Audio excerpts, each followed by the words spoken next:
Jokowi bukan pemimpin siapa-siapa. Kalau begitu carilah contoh yang apple to apple. Anies bukan pemimpin siapa-siapa. Ya ampun. Dia bukan ketua umum parpol. Gua itu menjawab Mbak Irma, brother. Tapi gue perlu Lu lompat mengklarifikasi ke masalah ini.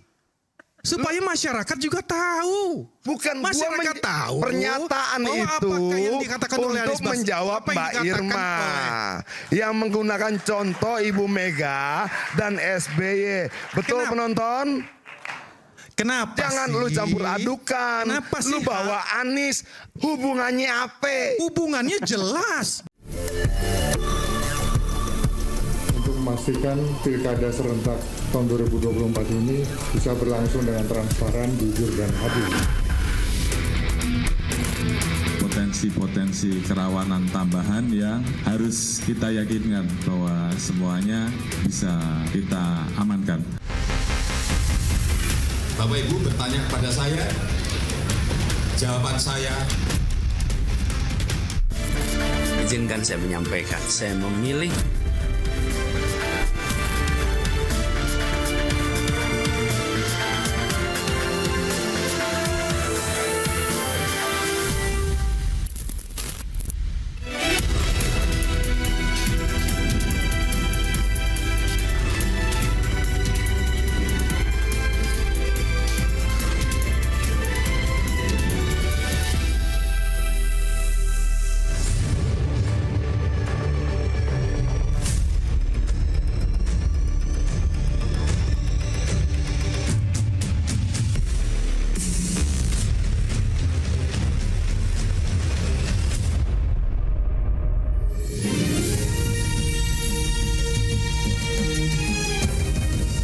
Disiarkan langsung dari studio MNC Conference Hall iNews Tower Jakarta.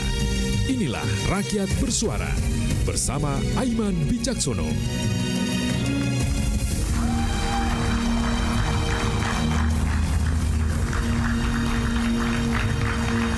Selamat malam, pemirsa dimanapun Anda berada dan juga hadirin yang berada di MNC Convention Hall iNews Tower Jakarta. Saya Aiman Wicaksono dan malam hari ini kita mendengar selama beberapa hari ke belakang Jokowi versus Anies katanya. Galipnya ini bukan hanya sekadar bicara pilkada, tapi ada kelanjutan pertanyaannya. Ada banyak spekulasi yang menyertainya. Seberapa besar efek keduanya dan mengapa keduanya harus turun gunung? Pemirsa, inilah Rakyat Bersuara.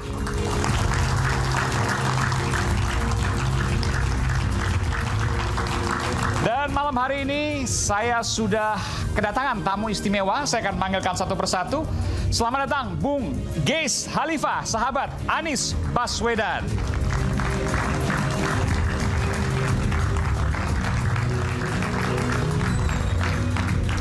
Bung Geis, selamat malam. Malam, Assalamualaikum. Iya. Waalaikumsalam warahmatullahi wabarakatuh. Ini masa tenang, kita bukan bicara soal pilkada, tapi kita bicara soal endorse Anies versus Jokowi. Ya, siap. Setuju ada istilah itu endorse Anies versus Jokowi? Saya kira bukan endorse ya. Bukan? Oh, Mas Anies nggak endorse itu? Bukan, maksudnya bukan dalam cuma kerangka Oke. endorse, tapi ini kesamaan ide tentang warga, Aha. maka Anies memberikan dukungan kepada Mas Pram dan Bang Dul. Jadi bukan sekedar endorse. Oh, Ini oke. adalah sebuah perjuangan bersama. Oke. Baik, nanti kita akan lihat versusnya itu apakah benar atau enggak. Ini kita bicara bukan hanya, ini bukan soal pilkada sebenarnya, tapi bicara 5 tahun ke depan, 2029, benarkah? Nanti kita akan bicara soal itu. Siap. Baik, Bang Geis, makasih. Selamat malam. Selanjutnya ada Mbak Irma Huta Barat. Oke, nanti kita akan panggilkan. Lanjut kita ke Bung Adian Napitupulu, politisi PDI Perjuangan. Ini baru saja tiba, Bung Adian. Bung Adian sebelah sini nanti. Selamat malam, Bung Adian. Malam. Iya. Tiba-tiba kedua turun gunung, nanti kita berikan kesempatan kepada Bung Adian untuk menyampaikan apa yang Bung Adian rasakan. Jokowi versus Anies, ada nggak sedikit yang mau disampaikan? Anies KTP-nya mana ya? Jakarta. Dia memilih Pramono Anung, nggak mengendorse. Dia memilih. Oke. Maksudnya kan kalau Pak Jokowi Solo kan? KTP-nya mana Pak Jokowi? Solo, Jawa Tengah. Dia ngendorse. Oke, itu bedanya nanti ya? Bedanya ya. Oke. Oke. Kita lanjut ke Bung Andi Azwan, Wakil Ketua Umum Joman Prabowo 08. Iya. Bung Andi Azwan, selamat malam Bung Andi. Selamat malam. Iya. Jadi penting gitu ya. Ada hari-hari terakhir ini luar biasa endorsement. Tapi katanya tadi bukan. Ada endorse, ada memilih gitu ya. Tapi nggak usah sebutin calonnya karena kasihan nanti yang nomor 2 kan kalau kita bicara Jakarta. Tapi ini kan bukan bicara soal Jakarta, jadi bicara soal Indonesia. Ya, kalau dibilang endorse, bukan endorse. Total football. Total football. Kenapa? Dukung penuh. Dukung penuh. Dukung penuh. Kenapa? Kesamaan, ya, kesamaan dalam hal yaitu adalah keyakinan dan pekerjaan keras. Oke, ini sesuai dengan Jokowi lah. Satu frekuensi lah. Satu gitu. frekuensi. Oke, baik. Baik, terima kasih Bung Andi. Tapi kita bukan bicara soal dukung-mendukung ya sekali, karena ini bukan bicara soal pilkada, ini bicara soal ada apa di baliknya. Oke. Dan selanjutnya adalah pengamat politik Bung Ari Junaidi. Bung Ari.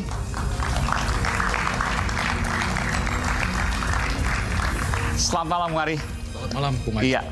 Ini yang lagi heboh juga ada di satu media sosial ya. Saya sebut aja, mungkin sudah dihapus terakhir. Rafina Gita, ada kemudian tulisan Pak Prabowo di situ. Tapi belum ada komentar karena masa tenang, nggak boleh kita bicara soal dukung-mendukung. Tapi saya ingin tanya, itu hal yang juga menjadi perhatian. Komentar Anda gimana? Ya menurut saya sekarang ini pilkada, rasa pilpres. Oh, rasa pilpres. Tapi daerah-daerah tertentu kan, nggak semuanya. Mana? Karena hampir semua, karena saya baru pulang. Hampir 6 bulan saya nggak pulang-pulang nih. Oke. Saya keliling ke daerah dan rasanya aromanya itu memang keroyokan semua ini. Bukannya Jakarta, Jawa Tengah, Sumut aja yang lain nggak? Sampai pada level Kabupaten Lamando misalkan. Di Kalimantan Tengah. Itu aromanya keroyokan. Solo saya kebetulan saya survei 1, 2, 3 kali di Solo. Aromanya keroyokan semua. Jadi kalau dikatakan Jokowi versus non-Jokowi gitu boleh? Ya menurut saya Pak Jokowi turun kelas tuh. Dari level dari Liga Utama ke Liga Tarkam nih. Oke, nanti kita ada Bung Ani di sini, nanti juga ada.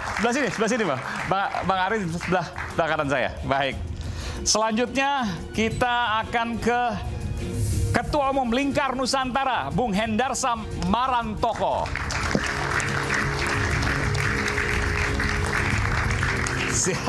Tumben nggak banyak kantong sekarang.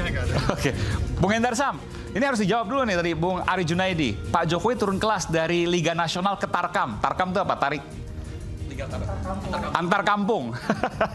Bola itu dikenal dalam istilah bola ya. Oke. Enggak juga lah sebenarnya ya. Susah saya menjawabnya kalau masalah itu. Ini kan masalah dari diksi presiden ya. misalnya. Ini masalah diksi, endorsement ke pilkada-pilkada. Ya, masalah diksi dan retorika saja. Bahwa endorse, dukung-mendukung itu memang ada selalu di tiap kontestasi pemilu kita. Di Pilpres juga seperti itu. Iya, okay. Jadi tidak ada hal yang terlalu dipermasalahkan juga tentang masalah itu. Di 2019 ya kan, beberapa tokoh mendukung Prabowo Sandi, beberapa tokoh dan menteri. Itu biasa aja? Biasa. Walaupun presiden 2 periode? Nggak ada masalah. Nggak ada Nanti masalah. kita bisa jelaskan tentang masalah itu. Oke, baik. Ya? Baik. KTP Solo, Jakarta nggak ada masalah, oke? Baik, Bung Hendarsam. Ada satu lagi sebenarnya, Bung Ray Rangkuti. Ia adalah Ketua Forum Lingkar Madani 5. Tapi nanti kita akan panggilkan karena masih dalam perjalanan. Baik, saya akan panggilkan nanti Mbak Irma Huta Barat karena masih juga dalam perjalanan, nanti akan menempati kursi di sana, sementara Bung Ray Rangkuti di sana. Baik, kita akan lanjut ke Bung Geis. Bung Geis, kalau tadi disampaikan bahwa tiba-tiba ada Anies Baswedan, Joko Widodo, ya, 2 sosok yang banyak simpatisannya, banyak pendukungnya, tiba-tiba kelihatan di hari-hari terakhir. Fenomena apa ini? Silakan. Tapi nggak usah sebut endorse di calon mana ya, karena masa tenang nih, nggak boleh. Gimana cara ceritanya kalau kagak? Dia kan udah tahu semuanya. Iya, maksudnya gini kan kenapa Anies tiba-tiba berada dukungan kepada Pram dan Dul. Oke. Ya kan? Itu begini. Ya, silakan. Anies itu setelah dia gagal menjadi gubernur, setelah penjegalan terhadap dia berhasil, dan pemufakatan jahat tanggal 19 Oktober itu dilangsungkan, lalu pada saat 27, 28, 29 proses berjalan, di tanggal 30 Agustus ada ratusan, bukan puluhan, bahkan ratusan warga dari Kampung Bayam, dari Kampung Akuarium, dari warga miskin kota datang ke rumah Anies. Oke. Pada saat itu. Dan hari itu menjadi hari bertangis-tangisannya mereka kepada Anies, yang mereka teriakan, "Pak, kami gelap, Pak. Pak, kami tak tahu lagi bagaimana nasib kami ke depan, Pak. Ya Allah, tolong kami." Mereka menangis meratap kepada Anies. Sebagian besar itu adalah warga Kampung Bayam yang haknya dia, yang sudah mendapatkan nomor rumah. Sampai hari ini mereka tidak mendapatkan rumahnya. Dan bagi Anies itu menjadi beban psikologis. Karena dia sudah menjanjikan ketika dia membangun JIS, masyarakat di sana akan dibangunkan rumah. Selesai JIS dibangun, dibangunkanlah rumah-rumah untuk warga Kampung Bayam. Lalu kemudian Anies tidak berhasil menyelesaikan secara administrasi karena waktunya dia berakhir di 16 Oktober. Tetapi dia sudah buat rapat dengan Wali Kota Jakarta Utara, dengan Jakpro dan lain-lain untuk warga Kampung Bayam itu bisa masuk. Sampai hari ini mereka tidak bisa masuk. 2 tower di Kampung Akuarium sampai hari ini belum terbangun. Lalu banyak lagi hal lainnya buat warga-warga miskin di kota ini tentang akses air bersih dan lain-lain dan sebagainya. Intinya mereka kecewa dan melapor itu ke Mas Anies. Mereka kecewa melapor kepada Anies. Baik. Lalu ketika setelah MK tidak mengabulkan kolom kosong, Ya. lalu Mas Pram bertemu dengan Anies. Oke. Nah di situ ada kesamaan visinya. Ada deal yang sangat jelas bahwa Anies mau membantu Mas Pram, mau mendukung asal masalah warga Kampung Bayam diselesaikan, asal masalah warga Kampung Akuarium diselesaikan, agar persoalan-persoalan warga miskin kota yang selama ini menjadi fokusnya Anies juga menjadi visinya Mas Pram. Alhamdulillah itu ketemu dan memang visinya Mas Pram dan Bang Dul juga sama, visinya ke sana. Jadi itu. Nggak ada kaitan ke faktor tiba-tiba Pak Jokowi masuk. Nggak ada korelasinya itu. Sama sekali. Nggak ada. Dan waktu saya tahu Bung Geis dekat dengan Mas Anies Baswedan. Ketika Pak Jokowi masuk kemudian dalam tanda kutip ya mengendorse calon yang satunya. Ya. Tadi karena sebutan saya sebutan juga ke Ridho ya, Ridwan Kamil Suswono. Lalu kemudian Mas Anies sempat berbicara apa? Nggak bicara. Jadi sama sekali. Sama sekali. Jadi dia suruh kita menahan diri agar tidak dihadap-hadapkan dengan Pak Jokowi. Gimana? Dia suruh kita menahan diri agar tidak dihadap-hadapkan dengan Pak Jokowi. Oh, sempat bicara seperti itu? Anies kan orangnya yang sangat tidak mau ya dalam posisi yang dihadap-hadapkan. Kan enggak. Bahkan pada saat kampanye Akbar terakhir, karena dia dengar para mantan presiden akan hadir di kampanye Akbarnya Ridwan Kamil, Anies lebih memilih datang di kampanye Pramono yang dia buat sendiri dengan 15.000 relawan. Dia nggak datang waktu itu memang. Dia nggak datang. Hanya Dan keluarganya. besoknya dia ikut ke Kapuk, tapi anak-anaknya datang. Ya. Ya. Oke. Ada komentar sini? Tidak dihadap-hadapkan dan tidak ada kaitan dengan Pak Jokowi. Ya, kalau kita lihat ini memang tidak dihadapkan, ya saya setuju untuk itu. Karena itu udah fatsun lah ya. Ya sebagai pemimpin, baik mantan pemimpin nasional dan pemimpin daerah. Tapi kalau kita lihat ini, pada dasarnya Pak Jokowi ini adalah seorang yang demokrat kok. Seorang yang benar-benar bagaimana bisa memperhatikan walaupun dia sudah tidak lagi jadi presiden sebagai negarawan. Contohnya? Ya contohnya ya kita lihat saja apa yang dia lakukan ya kan. Selama ini dia mengamati. Kalau masuk ke endorsement atau katakanlah mendukung. Dan sering kan beberapa calon ya, Jawa Tengah. Ya, kalau bicara itu kan dia Jakarta. punya hak lah ya, karena kan sudah jadi warga biasa, bukan seorang presiden lagi gitu. Bahkan beberapa kabupaten kota juga sempat viral itu. Ya kita konsentrasi lah ke dua daerah lah. Misalnya Jawa Tengah dan biar adil, biar semuanya juga Jakarta gitu. Oke. Ya kan? Silakan. Kalau kita lihat itu. Ini boleh kita menyentuh bicara pilkada ya DKI. Boleh, tapi sebenarnya tidak boleh untuk kemudian menguntungkan calon tertentu. Itu kan yang kemudian aturan masuk. Ya ini masalahnya susah juga karena posisi saya adalah Jokowi Mania dan jelas itu ada mendukung untuk pasangan Ridho gitu loh. Oke. Ya kan, karena sudah dibahas tadi juga kan oleh Bung Ges. Tapi ini kan cerita soal Jokowinya ya, bukan soal calonnya. Silakan. Pak Jokowi itu kan melihat gitu, dia punya kesamaan gitu dengan pasangan Ridho ini, ya kan? Dia melihat sama-sama pernah jadi gubernur, sama-sama sukses lah untuk di daerahnya, di daerah Jawa Barat dan di daerah DKI Jakarta gitu. Punya kesamaan seperti itu. Itu yang membonding ya. Jadi saya punya tugas karena saya juga adalah Kimples untuk bisa terjun untuk memenangkan pasangan Ridho ini. Itu sah-sah saja. Ya, karena dia bukan presiden lagi, ya kan? Sebagai warga negara dan punya kewajiban itu karena juga ya biar bagaimanapun beliau juga dibantu oleh partai-partai yang mendukung dia. Jadi seorang Jokowi yang kemudian mengendorse calon, kalau bicara Jakarta, ada juga Jawa Tengah misalnya, ada beberapa daerah lain. Ya karena memang sudah tidak lagi menjabat sebagai presiden dan sah-sah saja. Sah-sah saja. Nggak ada salahnya. Nggak ada salahnya. Dan ada kaitan juga di Jakarta ketika kemudian head to head dengan Anies. Nggak ada masalah dengan Pak Anies kok. Sama-sama alumni UGM, sama-sama baik kan. Mantan menteri pula kan dulu waktu zaman Pak Jokowi kan. Saya rasa komunikasi jalan-jalan aja saya rasa. Ya kan? Ya kalau masalah endorsement kita juga pengen di-endorse nih. Baik. Ya kan? Nggak masalah lah. Mas Ari, silakan. Ada komentar soal ini? Nggak ada masalah, Pak Jokowi nggak ada masalah kok. Karena memang udah nggak jadi presiden. Iya, idealnya sebagai bapak bangsa lebih fokus. Kan janji Pak Jokowi ingin hidup menikmati dengan cucu-cucunya ya. Sebagai tokoh bangsa akan lebih elok gitu ya, menarik diri.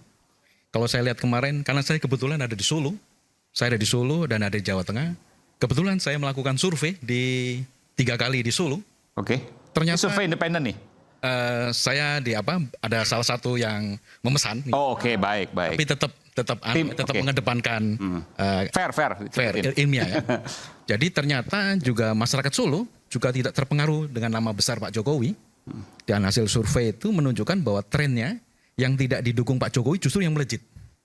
Oke. Walaupun yang sekarang terlihat. Tapi survei mana? Survei kan beda-beda, Mas Ari. Ya, surveinya kan tentu ada akurannya dengan 1.200 responden dengan margin error 2,8% gitu ya. Nah, kalau orang bilang gini, ya kalau survei tim sesnya ya pastilah gitu kan. Kalau survei tim yang lain kan belum tentu. Gimana Mas? Karena saya juga survei juga untuk Gerindra gitu ya. Ternyata memang kalau dilihat dari Solo gitu ya, pergerakannya lawan dari yang didukung oleh Pak Jokowi ini trennya menaik gitu ya. Trennya naik terus gitu ya. Yang didukung oleh Pak Jokowi? Yang tidak didukung. Oh tidak didukung, oke baik. Sedangkan yang didukung Pak Jokowi ini trennya menurun gitu ya. Karena apa? Masyarakat Solo juga mulai cerdas kan. Siapa yang akan dipilih, siapa yang akan dilihat. Gitu. Ini tapi hanya di Solo maksudnya? Di Solo. Oke. Kebetulan saya juga survei di Semarang juga. Semarang. Dan memang trennya juga tidak seperti itu ya. Tidak selalu linear. Yang didukung Pak Jokowi akan melesat nggak juga. Tetapi memang saya melihat gitu ya. Ini suasananya beda dengan Pilpres. Suasananya beda dengan Pilpres. Masyarakat sudah bisa melihat gitu ya siapa calon yang dipilih. Bahkan saya lihat sampai detik terakhir ini tebus murah. Tebus murah itu misalkan telur 5 kilo. Sampai masa tenang ini? Iya, sebelum masa tenang. Di Pucang Sawit. Oh, sebelum masa tenang? Iya, sebelum masa tenang ini. Iya. Misalkan telur 5 kilogram ditebus dengan 5.000. Nah itu dilakukan oleh yang orang di-endorse oleh Pak Jokowi misalkan. Nah survei juga menemukan temuan-temuan seperti tadi. Misalkan beras itu harganya 15.000 misalkan, hanya ditebus 3.000 gitu. Jadi memang trennya memang sekarang walaupun serangan fajar tidak ada, tebus murah.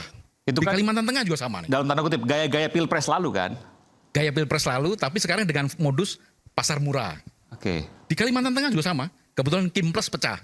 Kimples pecah, cuma Gerindra ini dengan dibantu partai lain dengan melakukan modus pasar murah juga. Harganya 175.000 malah tidak dibayar. 20.000 dibayar oleh Pak Gubernur Sugianto Sabran, kebetulan dari Gerindra kan.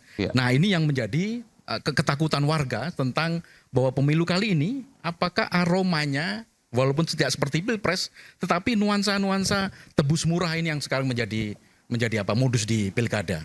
Anda menilai bahwa sekarang ini suasananya nggak beda jauh dengan Pilpres? Iya, walaupun skalanya lebih rendah ya. Skala lebih rendah itu karena tersegmentasi dalam daerah-daerah. Ada gubernur, ada kabupaten misalkan.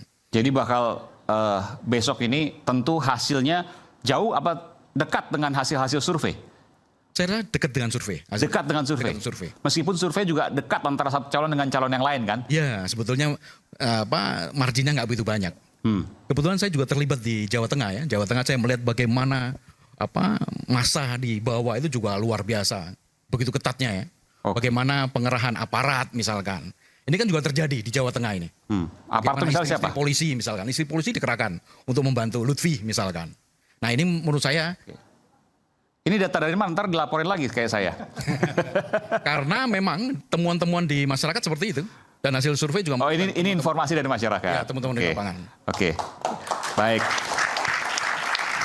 Ini udah pinggir-pinggir jurang bicaranya. Tapi kita akan lanjutkan selepas jeda. Sebelum jeda saya akan panggil dulu Inang Irma Huta Barat. Kita berikan tepuk tangan. Inang Irma Huta Barat, politisi Partai Solidaritas Indonesia. Inang, apa kabar?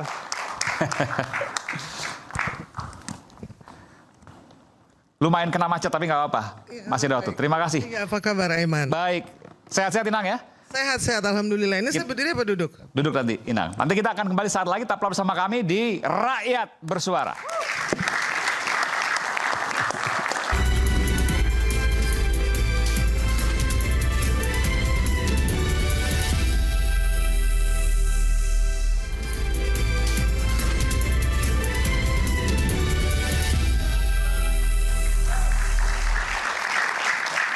Yang menjadi pertanyaan utama adalah apa yang melatar belakangi tiba-tiba di hari yang hampir bersamaan antara Pak Jokowi dengan Mas Anies sama-sama kemudian mendukung calon tertentu ya. Tidak hanya satu daerah tapi beberapa daerah lain juga.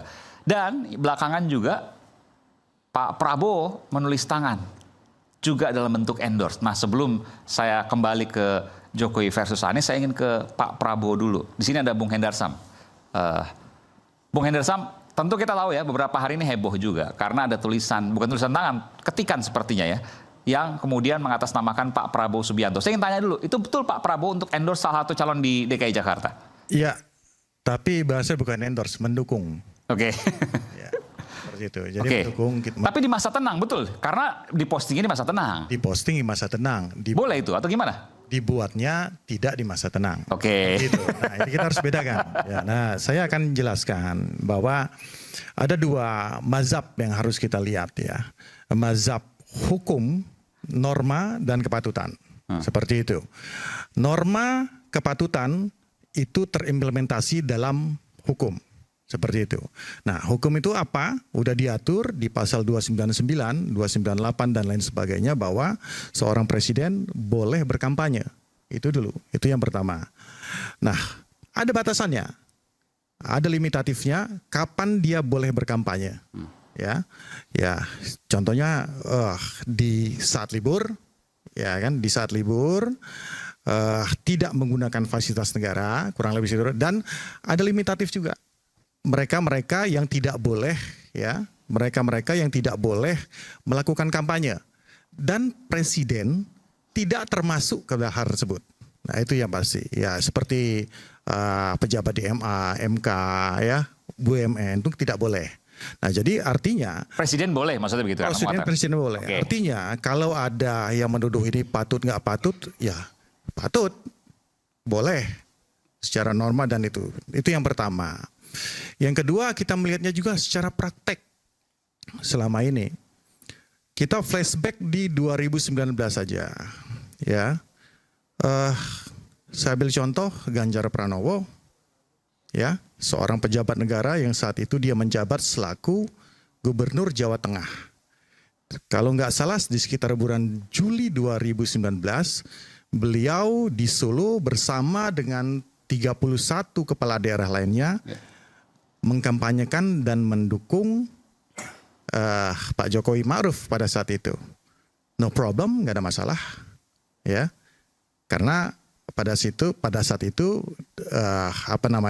memang dipermasalahkan lah, biasalah seperti dipermasalahkan, tapi Bawaslu menyatakan tidak terbukti kan gitu, karena sudah mentaati dan sesuai dengan aturan hukum yang ada di Undang-Undang Pemilu tersebut. Itu satu. Yang kedua, Anies Baswedan sendiri pada saat melakukan kampanye akbar di GBK mendukung Prabowo Sandi. No problem, nggak ada masalah, tidak ada isu patut tidak patut. Nah, jadi dua hal ini dari sisi norma hukum, kepatutan, dan dari sisi praktek ketatanegaraan kita, ya itu merupakan hal yang wajar dan biasa. Jadi sebenarnya nggak no issue tentang masalah itu. Nah, berikutnya juga kita melihat apakah Pak Prabowo pada saat melakukan dukungan kepada salah satu calon, kapasitasnya sebagai apa pada saat itu. Ya, seperti itu. Nah, harus dilihat kapasitas dia sebagai ketua umum partai. Ya, beliau dianugerahi sebagai seorang presiden dan sebagai ketua umum partai. Ya, dan oleh karena itu beliau harus taat bagaimana beliau bisa membedakan antara sebagai ketua umum partai dan sebagai presiden ya, kepala negara pada saat itu. Kita bisa berdebat soal itu, tapi saya akan kasih clue-nya seperti itu. Jadi pada saat ya beliau memberikan rekomendasi sebagai ketua umum partai kepada para pasangan calon di kepala daerah, beliau mempunyai hak konstitusi sebagai sebagai ketua umum partai untuk mendukung calonnya. Bisa. Dan itu sudah dilakukan praktek selama ini. Analogi yang paling gampang, seorang presiden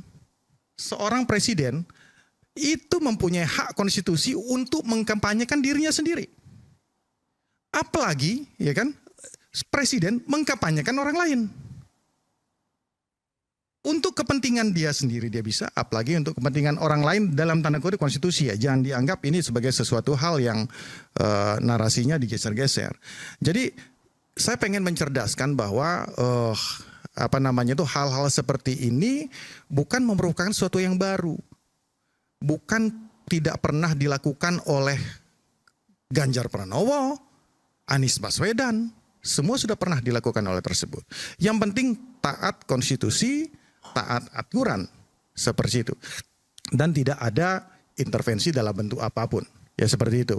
Maka oleh karena itu ya kan di Undang-Undang Pemilu dan penguatan di Bawaslu dan lain sebagainya itu sudah diberikan kanalisasi bahwa apabila ada pelanggaran lapor ke Bawaslu, terbukti atau tidak kan. Banyak laporan yang juga terbukti. Ya, banyak juga laporan yang tidak terbukti. Kita harus fair tentang masalah itu. Nah, hal-hal seperti ini yang memang harus diketahui oleh masyarakat bahwa seluruh proses yang terjadi itu dalam ruang lingkup yang luas harus kita pilah-pilah juga. Jadi melibatkan perasaan, mencampur adukan semua ini menjadi satu, ini yang harus kita urai satu persatu case-nya. Tapi begini, saya tertarik tadi apa yang dikatakan oleh Bung Ari Junaidi, bahwa kemudian ketika ada mantan presiden, ya, kemudian ketika ada mungkin presiden ya, saya nggak tahu ya, lalu kemudian aparat ikut dalam kampanye tersebut. Tadi kemudian disampaikan oleh pihak kalangan bawah, grassroots, betul ya, Bung Ari? Dan kita dengar juga misalnya Tempo juga menulis soal itu. Nah, apakah itu juga kemudian tidak diperhatikan bahwa ketika ada pucuk pimpinan yang kemudian melakukan kampanye, meskipun secara undang-undang itu boleh, tapi ada hal yang lain yang harus diperhatikan. Bagaimana menurut Anda? Yes. Tapi saya masih belum ini, karena ini harus dibuktikan juga kan. Ya, satu kan masalahnya kan soal aparat ini ya. Kanalnya sudah jelas.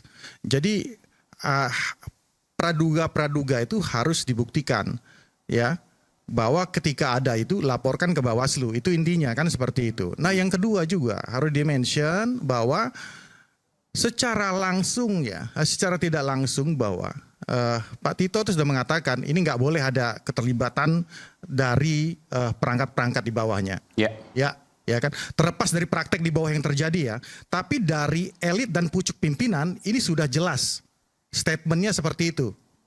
Statementnya seperti itu. Tidak boleh ada perangkat yang main ke bawah. Itu Mendagri sudah pernah menyatakan seperti itu kepada jajaran di bawahnya, ya kan? Kok senyum-senyum? Percaya. Tapi artinya ini kan statement seperti ini yang harusnya bisa dielaborasi dan diejawantahkan ke bawah. Seperti itu. Jadi udah bicara yang di bawah harusnya seperti taat. itu. Harusnya taat. Iya. Ini saya lihat dari tadi Bung Adian main handphone, tapi saya yakin pasti mau bicara. Pasti dengerin. Betul Bung Adian ya? Ada nggak yang mau dikomentarin dari sini Bung Adian? Apa ya? Jadi debatnya debat semantik ya.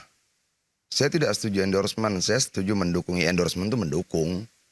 Itu loh. Ini kan jadi nggak asik ya pembicaraan kita. Coba mencari celah bersembunyi di balik semantik-semantik tadi. Ya, apa yang mau kita bahas? Kalau kemudian situasi hari ini dibilang Pilkada DKI ini memang beda, ya memang beda. Yang dipilih KTP-nya Jawa Barat. Yang mengendorse KTP-nya Solo. Itu loh. Iya kan, Ridwan Kamil dan wakilnya kan KTP-nya Jawa Barat. Yang mengendorse kan KTP-nya Jawa Tengah. Untuk memerintah di Jakarta gitu loh. Ya ini juga harusnya berikutnya menjadi evaluasi kita ke depan ya. Untuk pemerintah daerah, gubernur dan sebagainya harus ada aturan yang lebih ketat. Ya itu satu problem. Nah kalau dibilang Jokowi boleh nggak mengendorse? Ya boleh. Kenapa tidak boleh? Boleh-boleh saja. Problemnya kan adalah bahwa siapa sih yang membuat harga lu? Bukan orang lain, diri lu sendiri yang buat harga lu. Artinya Jokowi sedang memberikan harga buat dirinya. Harga buat dirinya seperti apa sebagai mantan presiden? Ya, penerima endorse. Ada kalau di sosmed bilang just tip, jasa titip. Saya titip ini ya, saya titip ini. Aduh ampun, sebagai warga negara kayaknya gimana ya punya mantan presiden seperti ini gitu loh. Memangnya tidak ada persoalan-persoalan besar yang harusnya menjadi perhatian lebih besar buat mantan kepala negara. Kan semua orang punya kapasitas ya. Oke, kapasitas Adian ini segini, tenaganya itu cuma segini. Tapi kapasitas mantan presiden itu tenaganya segini. Dengan kapasitas sebesar ini, jangan ngurus yang ini. Itu loh. Urus persoalan lain, kemanusiaan, kekerasan, pelanggaran HAM dan sebagainya. Harapan saya begitu gitu loh. Ya tapi kan saya sebagaimana layaknya warga negara yang lain cuma bisa berhenti berharap toh. Faktanya kan tidak seperti itu. Faktanya adalah tenaga seorang mantan presiden dan jaringan luar biasa nasional maupun internasional ternyata dipakai hanya untuk beberapa pilkada bahkan sampai tingkat kabupaten. Nah, lalu bagaimana? Boleh nggak tuh? Ya boleh-boleh saja. Tapi sekali lagi Jokowi sudah membuat harganya segitu. Harga dia jadi segitu gitu loh. Harganya tadi sangat mahal, sangat tinggi, sangat keren segala macam. Dia rendahkannya sendiri. Meskipun menurut konstitusi nggak ada yang dilanggar. Nggak ada yang dilanggar, nggak ada yang dilanggar. Walaupun kalau konteks Prabowo bisa kita perdebatkan secara konstitusional gitu loh. Tapi tadi kekhawatiran dari Bung Ari Junaidi beralasan nggak kalau Pak Jokowi meskipun sudah bukan presiden tapi masih punya kaki tangan di daerah yang kemudian bisa menggerakkan aparat di bawahnya, misalnya seperti itu. Oh, mungkin saja bisa, tapi apa ya? Begini. Apa bedanya kemudian seorang mantan presiden 2 periode? Kalau kita lihat rekam jejaknya ya, wali kota 2 periode, mantan gubernur DKI, kemudian mantan presiden 2 periode. Emang gak ada urusan lain tentang bangsa ini yang lebih besar? Ada dong. Banyak dong. Kemiskinan, stunting. Bicaralah tentang itu. Itu loh. Kenapa bicara tentang pilkada kabupaten? Sadar nggak Pak Jokowi, kamu tuh membuat hargamu tuh menjadi seperti itu. Itu loh. Itu saja sedihnya. Tapi kalau lu tanya, secara konstitusional salah nggak? Ya enggak. Secara undang-undang salah nggak? Ya enggak. Itu loh. Tapi seperti orang bilang begini, nilai lu tergantung lu memilih siapa lawan lu. Itu loh. Kalau kemudian kita mau punya nilai tinggi, lawan kita harus gede. Lawan kita harus besar. Lawan kita harus kuat. Kita harus masuk pada pertarungan yang besar, pertarungan yang kuat. Nah sebagai mantan presiden 2 periode, kok masuk pertarungan kabupaten gitu loh. Apa saya ini pendukung Jokowi 2012, 2014, 2019. Itu loh. Bahwa kemudian di ujung jalan kita berpisah, itu proses sejarah. Tapi kalau dibilang sebagai warga negara, saya sedih melihat mantan presiden 2 periode kita kemudian berbicara tentang pilkada kabupaten. Apalagi kalau kita periksa DPT-nya. DPT-nya itu yang 500.000, 400.000 gitu loh. Maksudnya apa ya? Ayolah kalian yang sudah bergelar tinggi, punya pengalaman menjabat di posisi yang tinggi segala macam. Yuk kita berbicara tentang hal-hal lain yang lebih besar. Yuk kita ikut campur untuk hal-hal yang lebih besar. Biarlah rakyat belajar dalam proses ini. Itu loh. Ada problem lain di bangsa ini yang belum pernah selesai. Dari dulu pelanggaran HAM-nya belum selesai, stunting terus bertambah, katanya 25% anak Indonesia kelaparan dan sebagainya. Itu gimana? Itu loh. Ayo kita bicara soal itu yuk. Kan level lo sudah nasional nih, sudah mimpin negara nih gitu loh. Oke. Inang Irma mungkin ada komentar soal ini? Ya, tadi Abang Adian bilang kan ya jangan turun kelas. Tapi saya pikir juga bukan hanya Jokowi ya yang ada di dalam pilkada ini. Kan kemarin terakhir ada SBY juga. Lalu juga kalau nggak salah Ibu Mega juga pernah berkampanye sebagai mantan presiden. Jadi kelas itu mungkin tidak dilihat dari tinggi provinsi atau daerah. Tapi itu adalah bagaimana pesta demokrasi ini bisa dijalankan. Dan mungkin dalam hal ini juga sudah ada komitmen ya dari Pak Jokowi untuk mendukung karena Kim Plus ada di situ. Dan juga ketika Pak Prabowo menjadi presiden itu merupakan kelanjutan dari apa yang setelah dilakukan oleh Jokowi. Jadi ini juga keberlanjutan dari komitmen sebelum selesai menjabat presiden. Dan menggarisbawahi bukan Pak Jokowi aja. Tadi Anda sebutkan ada Pak SBY, ada Pak SBY, ada bahkan Bu Mega tadi. Membantu, iya. Ya, gini loh, aduh. Cari contoh tuh yang apple to apple gitu loh. Pak SBY itu pemimpin partai. Nah itu dia. Ibu Mega dia memimpin Sebentar partai. dong. Artinya dia punya tanggung jawab setelah selesai dia jadi menjabat presiden. Dia punya tanggung jawab sebagai pemimpin partai. Jokowi pemimpin partai mana? Oke, tadi yang dibahas kan mantan presidennya. Bukan dong, artinya kita tidak bisa membahas semuanya tentang latar belakang, oke? Tapi kalau kemudian Jokowi memimpin partai dan dia harus memenangkan kader yang dia pimpin, boleh. Dia mimpin partai mana? Ayo dong, Mbak, cari contoh yang apple to apple. Yang memang setara, sejajar gitu loh. Ya. Kalau kemudian dibilang mantan presiden, sama-sama mantan presiden. Tapi Ibu Megawati ketua umum partai, Pak SBY ketua umum partai. Loh, beda. Gini. Dia sedang menjabat, brother. Bisa nggak kita tidak out of context? Gini. Gitu. Konteks kita, dia sebagai pemimpin, dia sebagai mantan presiden yang tidak memimpin apa-apa. Dia tidak merekomendasikan siapa-siapa. Dengan demikian dia endorsement. Dia mempromosikan produk orang lain. Karena sebagai personal yang tidak memiliki kekuasaan apapun di partai, dia tidak menandatangani surat mandat apapun, surat rekomendasi apapun. Oke, jadi dia apa? Ya endorsement. Dia mempromosikan produk partai lain. Loh, Ibu Megawati mantan presiden. Iya, tapi ketua umum partai. Dia teken tuh semua surat. Pak SBY, iya mantan presiden, tapi ketua umum partai, dia teken tuh semua surat. Kok mau disamain sama Jokowi yang bukan ketua umum siapa-siapa? Enggak, logika berpikir kita bagaimana dalam mencari contoh Gini, itu? SBY sudah tidak menjadi ketua umum partai sebagai Dewan Pembina. AHY yang menjadi ketua umum partai. Tadi konteksnya kita bicara mantan presidennya yang digarisbawahi. Iya kan? Kalau soal partai memang Pak Jokowi tidak memiliki partai, tetapi kan beliau berkomitmen akan selaras dengan Kim Plus.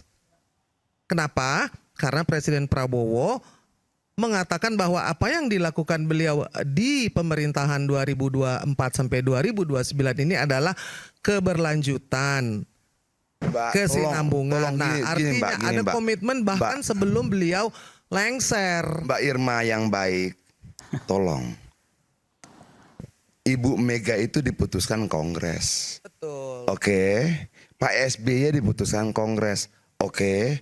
Ayo sejajarkan dong itu sikap putusan Kongres atau pernyataan pribadi.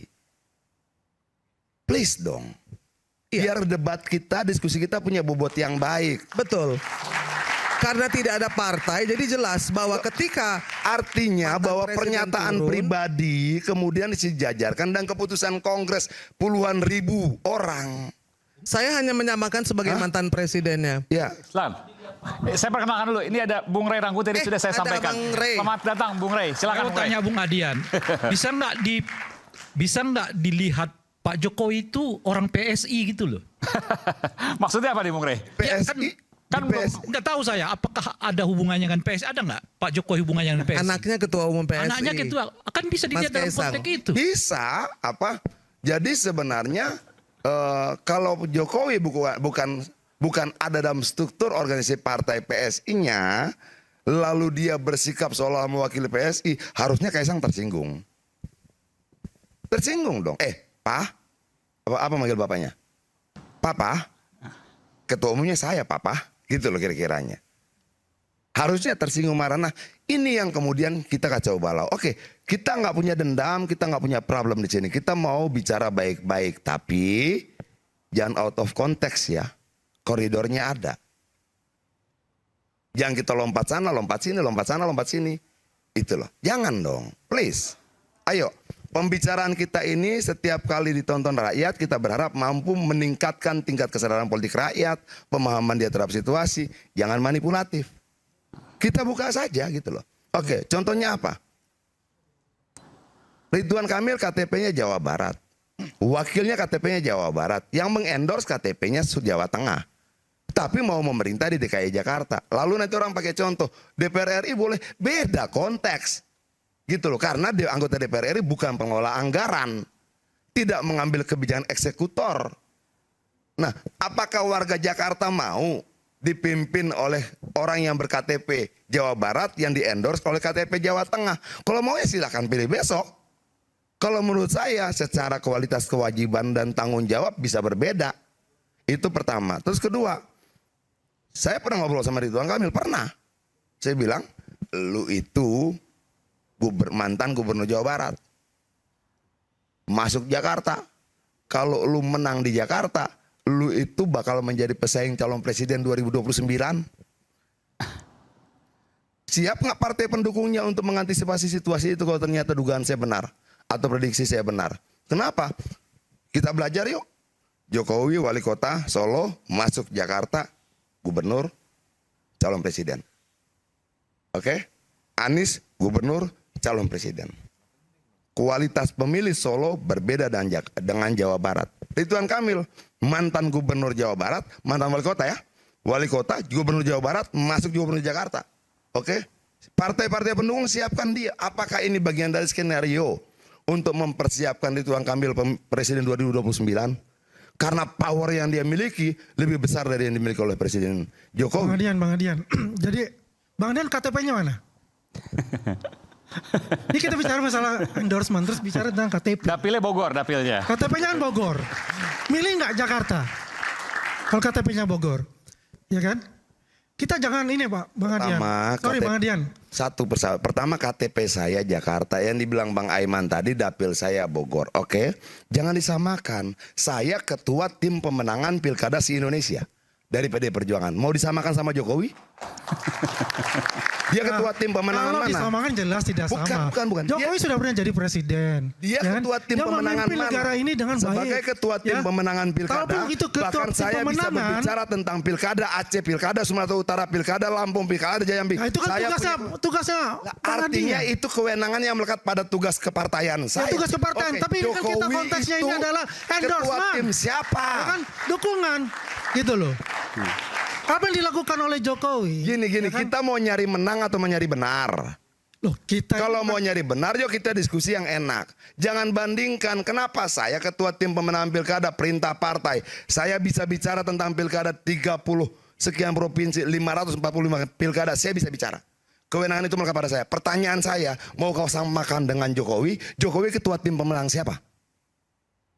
Kita tidak bicara masalah ketika apa Jangan partai dong. dan tim pemenangan di sini, ya kan? Lalu kau mau bandingkan, Jokowi kau mau menggiring opini. Jokowi itu menjadi presiden juga dari partai Anda. Bogor. Ya Kenapa kan? bicara milih Jakarta? Lah, saya ketua tim pemenangan. Terima kasih kalau Pak Adian. Terima kasih. Terima kasih. Lu mau menggunakan itu tapi yang jelas, untuk membandingkan gua dengan Jokowi. Bang Adian, yang jelas Ampun. ya. Dia itu ada presiden Republik kan Indonesia, mantan presiden Republik Indonesia. Dipilih oleh seluruh rakyat Indonesia. Bukan hanya partai Anda. Bung Aiman, dicek dulu. Jangan-jangan Pak Jokowi itu mendapat mandat dari PSI untuk menjadi juru bicara. Jangan-jangan. Makanya karena ada orang PSI di sini, kita tolong tanya. Apakah misalnya PSI memberi mandat kepada Pak Jokowi untuk menjadi juru kampanye setidaknya di Jakarta maupun di Jawa Tengah? Jangan-jangan ada loh. Maksudnya gimana? Jadi Pak Jokowi dengan PSI, tadi kan disebutkan karena anaknya di ketua Kan PSI. ini Meskipun nggak ada kaitannya dengan partai PSI. Adian kan mengatakan saya punya tanggung jawab politik karena saya ketua pemenangan seluruh Indonesia. Sementara Jokowi untuk sementara kita mengatakan dia dapat apa, mandat dari mana, kok bisa bolak-balik. Jangan-jangan ada mandat dari PSI, itu maksud saya. Nah itu dia, maka PSI mungkin perlu kita tanya, apakah Kaisang anaknya Pak Jokowi itu memberi mandat kepada bapaknya untuk menjadi juru bicara setidaknya di Jakarta maupun di Jawa Tengah. Nah ini ada orang PSI-nya, itu maksud saya. Silakan Inang. Gini, tidak mungkin lah ada mandat seperti itu Bang Rey. Karena kan PSI kan partai yang kecil, masih baru toge. Kesenayan aja nggak masuk kok. Begini, yang saya ingin garis bawahi di sini adalah bahwa ini kan kita bicara dalam kerangka pilkada yang semua ada aturannya. Apabila Bawaslu mengizinkan, tadi yang dikatakan oleh Abang Adian, kenapa bisa KTP di Jawa Barat? Itu kan artinya aturan dari KPU dan Bawaslu yang mengawasi mengiyakan. Ada yang mungkin bisa diperbaiki. Bukan Makanya saya bilang ini peristiwa perlu menjadi evaluasi kita. Bahwa kemudian bahwa kemudian secara regulasi tidak salah, ya. Jadi itu bukan KPU, itu undang-undang membolehkan. Undang-undang membolehkan dan Bawaslu juga sudah mengatakan bahwa tidak masalah. Ya, tidak salah secara undang-undang, tapi kemudian kita tanyalah pada warga Jakarta. Halo warga Jakarta yang besok memilih. Yang Anda pilih itu dua-dua KTP-nya bukan Jakarta. Secara regulasi tidak salah. Tapi kalian mau yang mengendorse dua calonnya bukan warga Jakarta ini KTP-nya Jawa Tengah. Kalian mau? Kalau mau silakan pilih. Kan rakyat juga perlu tahu toh. Saya kan dari tadi mengatakan secara regulasi tidak salah. Gini Bang Adian, kalau kita bicara dalam kerangka negara kesatuan Republik Indonesia dan memang diperbolehkan yang dari Maluku untuk menjadi gubernur di Manado, yang dari Jakarta, KTP Jakarta untuk menjadi ada yang menjadi pemimpin di Minahasa KTP-nya Mbak Irma tolong. Tapi artinya kebangsaan itu tidak KTP ya. Kebangsaan itu begini. Orang Papua boleh tidak. Indonesia etnis ini itu kan boleh tidak menjadi pemimpin di Sumatera Utara, boleh.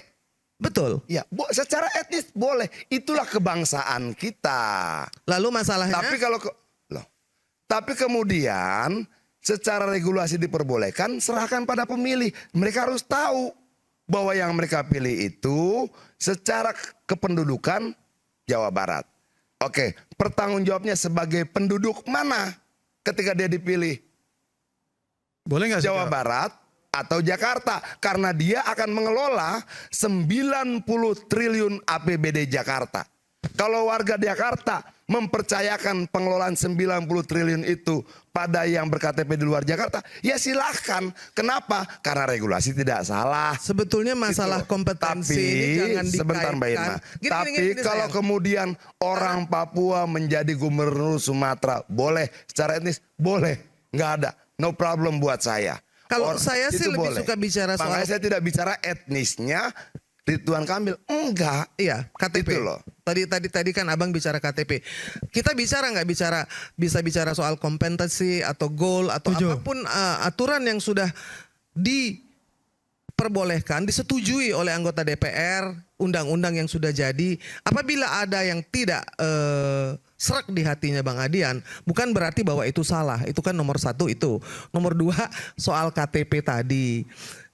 Kita mengajak orang sehingga menjadi memiliki pemikiran bahwa orang yang di luar Jakarta berarti tidak pantas memimpin Jakarta. Sedangkan gubernur-gubernur dari PDIP ada yang bukan KTP-nya di Manado, ada yang bukan KTP-nya di tempat Sulawesi. Makanya Mbakku yang terhormat, saya bilang ini menjadi evaluasi kita untuk kemudian mengevaluasi bagus nggak ya undang-undangnya, turunannya dan sebagainya. Tapi kalau Mbak bilang apakah saya pernah katakan salah? Tidak. Saya dari tadi katakan secara regulasi nggak salah. Tapi menurut saya setiap peristiwa itu kan ilmu buat kita toh. Betul tidak? Ini peristiwa harus jadi ilmu baru buat saya, buat warga, buat masyarakat. Ayo kita periksa. dampak baik dan buruk dan sebagainya. Tapi bahwa hari ini undang-undang membolehkan itu secara regulasi tidak salah. Siapa yang bilang salah? Dari tadi saya bilang tidak salah secara regulasi. Abang kan Itu loh. anggota DPR ya kan. Banyak yang bisa dimonitor lalu dievaluasi dan diperbaiki. Mungkin itu juga salah satu tugas besar DPR ya, untuk memonitor dan mengevaluasi undang-undang yang mungkin dianggap harus diperbaiki. Kan selama ini kita tidak melihat adanya reformasi atau perubahan.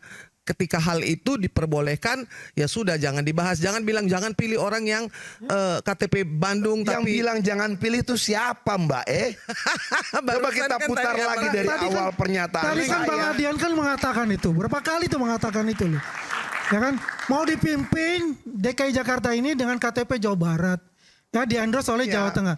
Itu kan sudah mengajak opini kepada masyarakat pemilih buat besok. Begini. Kita kan sentuh ke arah situ dong. Saya gini My aja, brother, yang begini, saja kalau begini, saya. brother saya. Jangan pilih calon gubernur yang maju dari hasil pemufakatan jahat. Boleh nggak saya tanya ke Bung Adian? Silakan. Boleh ya Bang? Itu kalau saya lebih dekat saja. Selepas jeda nanti kita akan kembali. Iya. Isu hangat kadang bikin menat, apalagi kalau kita tidak bisa mencerna dengan cermat. Jangan lupa secangkir kopi hangat yang nikmat untuk menemani kebersamaan dalam program Rakyat Bersuara bersama saya Aiman Wicaksono. Kita akan kembali selepas jeda.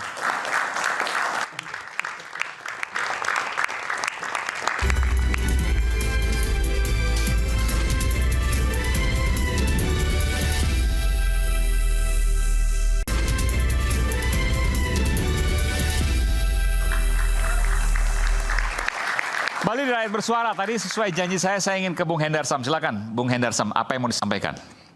Ya, mengomentari sedikit saja bahwa dalam memberikan statement kita juga nggak boleh standar ganda ya, double standar. Tadi Bang Adian mengatakan bahwa seorang yang bukan ketua umum parpol, ya kan, kurang lebih tidak boleh lah, ya kan, tidak etis lah, tidak patutlah untuk mengendorse salah satu calon. Jadi ya yang ditujukan sebenarnya kan ke Pak Jokowi kan, kurang lebih seperti itu. Tapi hal itu kan harus juga ditujukan kepada Anies Baswedan juga sebenarnya. Kalau kita bicara standar itu. Bukan pimpinan parpol maksudnya? Ya pimpinan parpol, ya kan? Sama aja Pak Jokowi dengan Anies kan dua-duanya bukan pimpinan parpol. Ya, beliau mendukung. Jadi sarkasem, sindiran dari Bang Adian itu ya bukan hanya ditujukan kepada Pak Jokowi sebenarnya, tapi ditujukan kepada Anies Baswedan. Semangat segini-gini, semangat lu untuk mengalahkan gua membuat lu tidak menggunakan nalar lu dengan baik. Sebentar. Bukan. Jadi gini, lu menganggap pembicaraan ini pertandingan. Bukan. Sehingga yang lu soal cari itu. kemenangan. Bukan benar atau salah. Yang gua sampaikan dalam kapasitas presiden sebagai mantan, kapasitas Jokowi sebagai mantan presiden. Gak bisa juga dipisah-pisahkan seperti itu. Enggak, Bang. Boleh nggak gue bicara dulu? Apakah tidak ada problem lain di bangsa ini yang Tapi lebih besar dibandingkan sekedar mengendorse calon kabupaten? Tidak. Mengendorse calon. Masalahnya persoalan ini harus clear. Persoalan ini harus clear. Masyarakat harus tahu bahwa standar itu ada, Bang. Nah, Anies bukan mantan presiden. Nah, itu juga masalahnya. Bukan. Yang saya garis Anies bawahi. Saya garis bawahi, Abang mengatakan bahwa sebagai bukan ketua umum parpol, tidak patut Jokowi itu untuk endorse. Ternyata Abang lupa, Anies Baswedan bukan ketua umum parpol dan dia dihukum. Kata orang begini ya, brother. Enggak, sebentar. Titip uang berkurang, titip kata bertambah. Oke. Yang gua sampaikan dia bukan ketua umum parpol itu untuk menegaskan yang disampaikan Mbak Irma. Tapi apakah yang saya katakan itu fakta atau tidak? Bahwa gua menyampaikan apakah Jokowi dan Anies bukan ketua umum parpol? Apakah gua Anies bilang dan Jokowi tadi sebentar ya. mendukung salah satu calon? Jadi begini. Kalau lu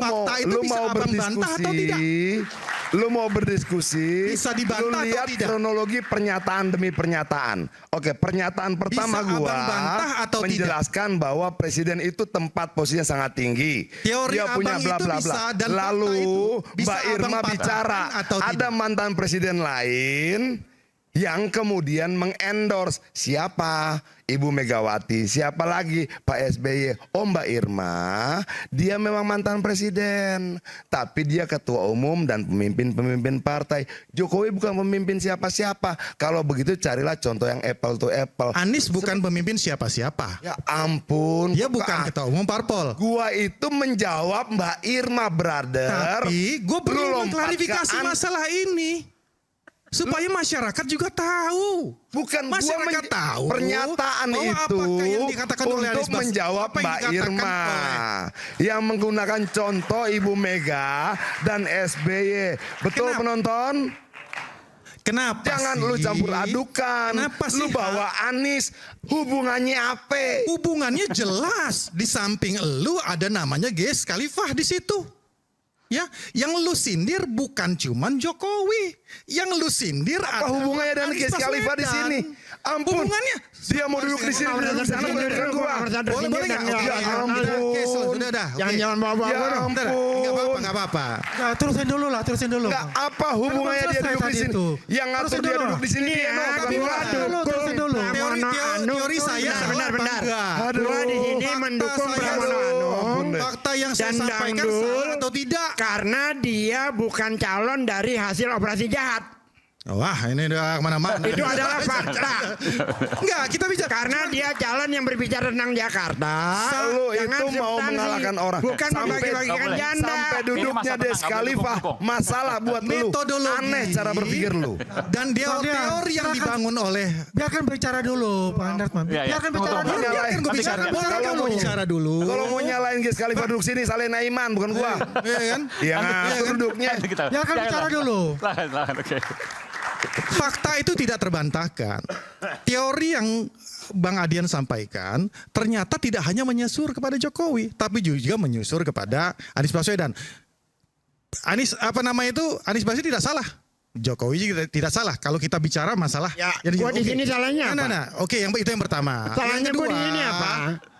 Sekarang yang kedua, Anda ini ya, ini disebut-sebut. teori masalah kita bicara teori daripada seorang Saya di Adian sini Apitupulu. salah apa juga? Iya kan?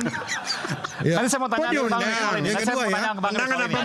Tadi dikatakan Kenapa saya mendukung bukan Pram? presiden, Ya bukan jelas ketua jawabannya. partai, kok bicara? Karena komitmen terhadap warga Kampung Bayam. Ya, oke. Bukan kepada calon yang buat bagi-bagiin janda. Boleh nggak saya bicara Itu dulu? kan nggak jelas kayak gitu. Baru nanti dibahas. Itu loh. Itu menghina Iya kan? perempuan kayak gitu. Iya kan? Kalau komitmen Yang gue kedua, jelas, warga miskin kota gitu loh. Bung Terus Des. apa salahnya gue ada di sini? Halo. Yuk, makasih. iya. Apa kira-kira yang mau ditanyakan ke saya, Bung Aiman? Nanti ya. Ini ya. soal endorsement ya, kita nggak bicara sekali lagi. Ini kan Iya, bicara kita soal bicara yang kedua. Kita bicara orangnya bukan, tapi endorsement dari Endorsement Jokowi ya. dan Anies itu. Tadi sudah dikatakan endorsement seorang yang ber-KTP Solo atau di luar Jakarta ya kan kepada daerah di Jakarta. Ya kan kurang lebih itu dikatakan tidak patut, tidak adil dan sebagainya, ya kan? Lagi-lagi Bang Adian karena kebanyakan ini lupa juga bahwa di tahun 2023 sebelum pencalonan Adian Napitul mengatakan saya yakin Jokowi dukung Ganjar. Pada saat itu apakah Ganjar ber-KTP DKI? Tidak. Dia ber-KTP Solo juga, nggak berubah. Ganjar. Kenapa pilkada sih? Ya sama aja Bang. Ganjar di kasus apa ini? Oh ini pilpres ini maksudnya Ya pilpres kan? ampun. Pilpres. Pilpres, oke. Sekarang konteksnya pilpres. Kalau pilkada pilpres itu mau sama. KTP mana aja, oke-oke aja lah bos. Kita bicara pilkada lo masuk pilpres. Aduh ampun. Enggak. Saya sedikit ya. Yang harus Kenapa Adian menyatakan soal itu? Setidaknya gini loh ya. Orang dari Jawa Barat kemari ngerti tentang persoalan Besok-besok calon Jakarta. PBB juga Setidaknya lah. gitu ya. Cerita. Gue berhak ngomong karena KTP gue dari lahir di Poncol Senen. Anda harus tahu. Kondisinya adalah ya kan? begini. Masab undang-undang pemilu itu. Gini, ya pertanyaan berlaku sederhana untuk- aja bos. Berlaku untuk pilpres dan pilkada. Oke siap. Sekarang gue mau tanya. Pulau di Pulau Seribu yang cukup untuk Disneyland itu yang mana yang cukup bisa buat Disneyland oleh calon dari Gubernur Jawa Barat Saya ini? nggak ngerti kalau masalah gitu-gitu deh. Analoginya apa? Coba jelaskan dulu selesai. Ridwan Kamil berkampanye mau buat Disneyland di Pulau Seribu. Pulau mana yang ada? Kita nggak bicara soal Kita bicara endorsement nih. Kita bicara endorsement. Oke, baik. Oke. Sekarang giliran saya. Ini artinya ketidakpahaman tentang Jakarta. Bicarakan ya. Oke, kita saat lagi kita akan kembali saat lagi tetap bersama kami di Rakyat Bersuara.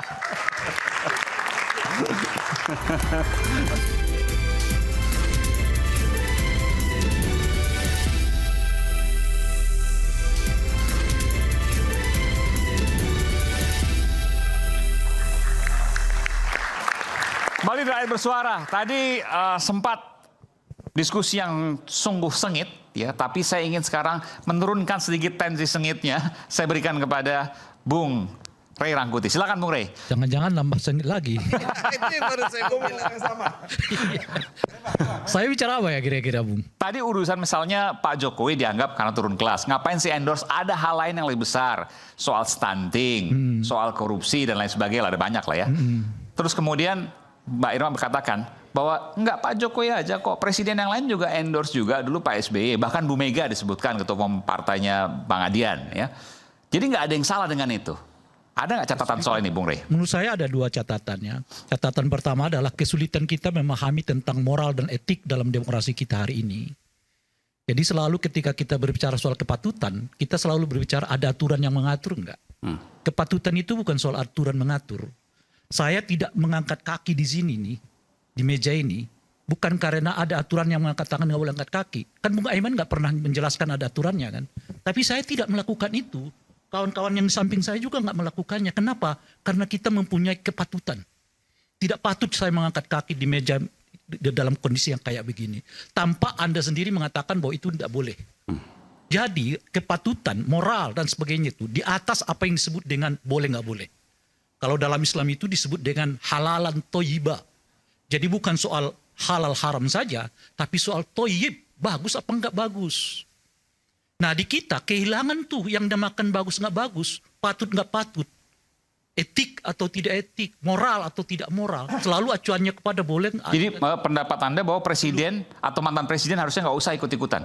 Ya, pilkada. Tinggal Anda mau di level mana. Kalau Anda mau berbicara di level aturan itu ya memang dibolehkan. Tidak ada masalah. Tapi kalau Anda mau berbicara tentang moral itu tadi, gimana ya menurut saya ya. Orang yang digadang-gadang akan menjadi calon sekjen PBB gitu. Lalu tiba-tiba urusannya soal kota Solo. Urusannya soal kota Jawa Tengah. Urusannya soal kota Jakarta gitu. Saya kira mestinya ya yang mengingatkan ini kepada Pak Jokowi adalah orang-orang yang berada di... Saya harus fair juga. Ini kan bukan hanya Pak Jokowi. Tadi disebutkan juga oleh Mbak Irma misalnya. Ada Pak SBY, ada Bu Mega juga. Oke, nanti akan saya mau ke situ. Oke, silakan. Jadi saya akan berbicara soal moral itu dulu. Inilah menurut saya yang yang hampir luput dijelaskan oleh Pak Jokowi kepada publik ini. Bahwa persoalan di dalam bernegara dan berdemokrasi itu nggak melulu soal boleh nggak boleh dalam konteks aturan. Tapi baik atau tidak baik dalam konteks berbangsa dan bernegara. Apakah dinasti politik itu boleh? Boleh. Udah dinyatakan oleh MK. Tapi apakah yang menyumbang bagi kesehatan, kualitas demokrasi kita? Jelas tidak. ICW, kawan-kawan Permapi juga mengatakan lebih dari 30% anggota DPR kita sekarang ada hubungannya dengan dinasti politik. Pilkada kita yang sekarang ini juga marak dengan calon-calon yang bersumber dari dinasti politik. Politik kita sekarang ini kalau dibuat kira-kira asumsinya mungkin 1/3 dari pemimpin nasional ini berhubungan dengan dinasti politik. Lalu apa maknanya demokrasi ini bagi kita? Kalau untung-untung dari demokrasi itu hanya membuat anak you yang berkuasa, istri lu yang berkuasa, suami lu yang berkuasa, kakek lu yang berkuasa, cucu lu yang berkuasa. Sebagian besar rakyat ini hanya menjadi penikmat, cukup diberi tawaran, oke gas. Mereka dapat gasnya, rakyat cuma dapat oke-nya. Mau Anda bicara tentang Indonesia emas 2045? Gimana bicara emas 2045? Setengah dari kekuasaan itu bertumpuk kepada 1, 2, 3 keluarga. Lebih dari 80% harta kekayaan negara ini bertumpuk kepada cuma 10 orang kaya di Republik. Anda bicara tentang Indonesia emas 2045, nonsen. Kalau Anda nggak menolak dinasti politik, Anda nggak menolak oligarki, nggak usah Anda bicara tentang Indonesia emas 2045. Yang ada Indonesia cemas. Itulah saya selalu mengingatkan moral, etik.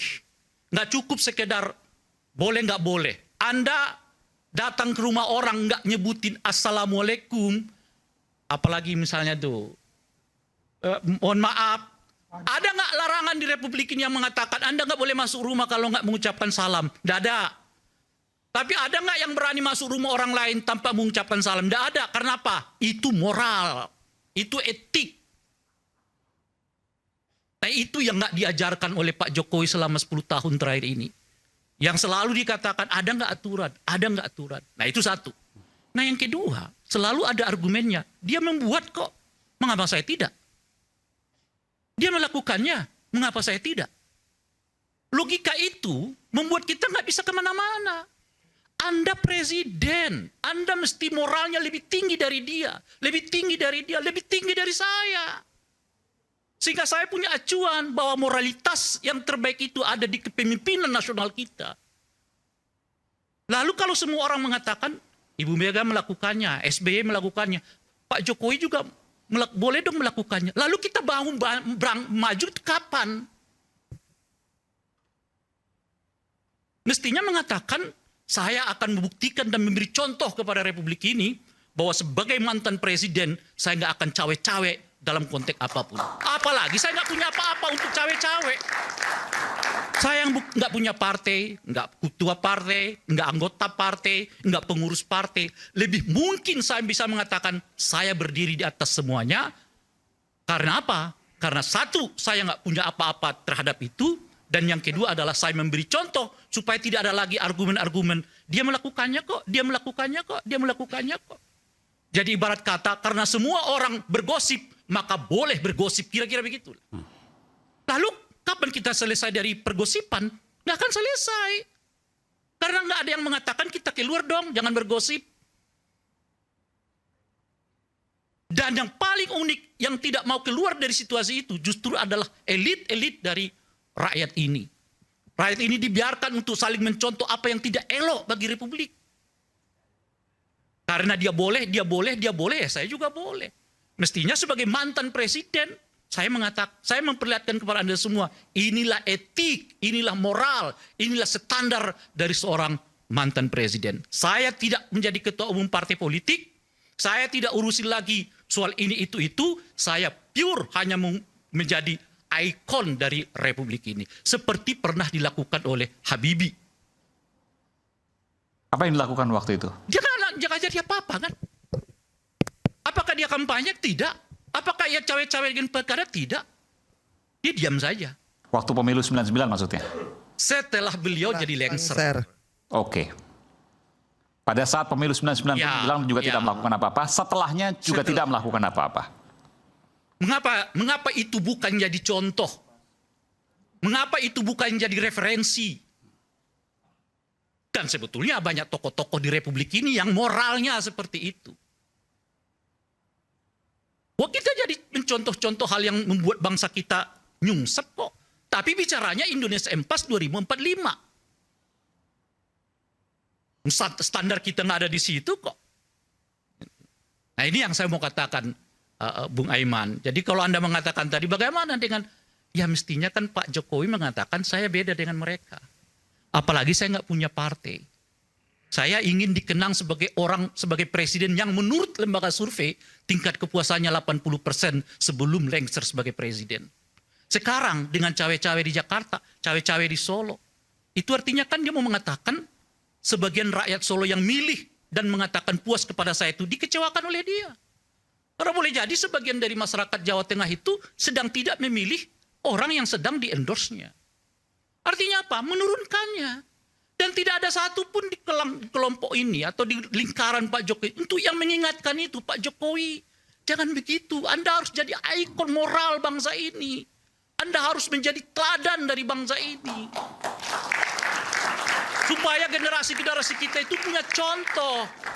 Nggak lagi bercerita tentang dia melakukannya, saya harus boleh melakukannya juga dong, enggak.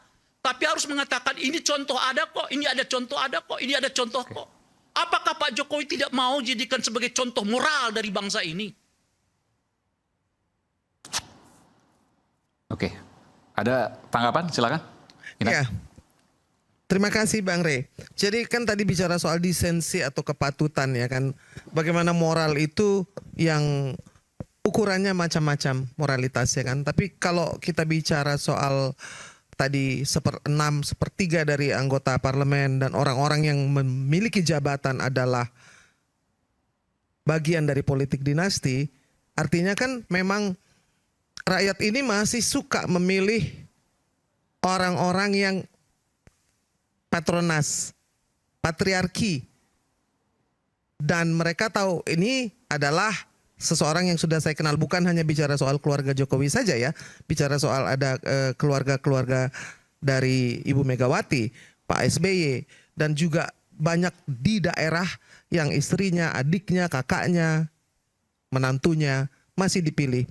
Saya tidak bisa terus-terusan juga melihat ini dari bagaimana menilai secara moralitas. Artinya rakyat memilih itu kan pemimpin yang cerminan dari mereka sendiri. Sepakat nggak Bang? Bahwa the leader is the reflection of the people.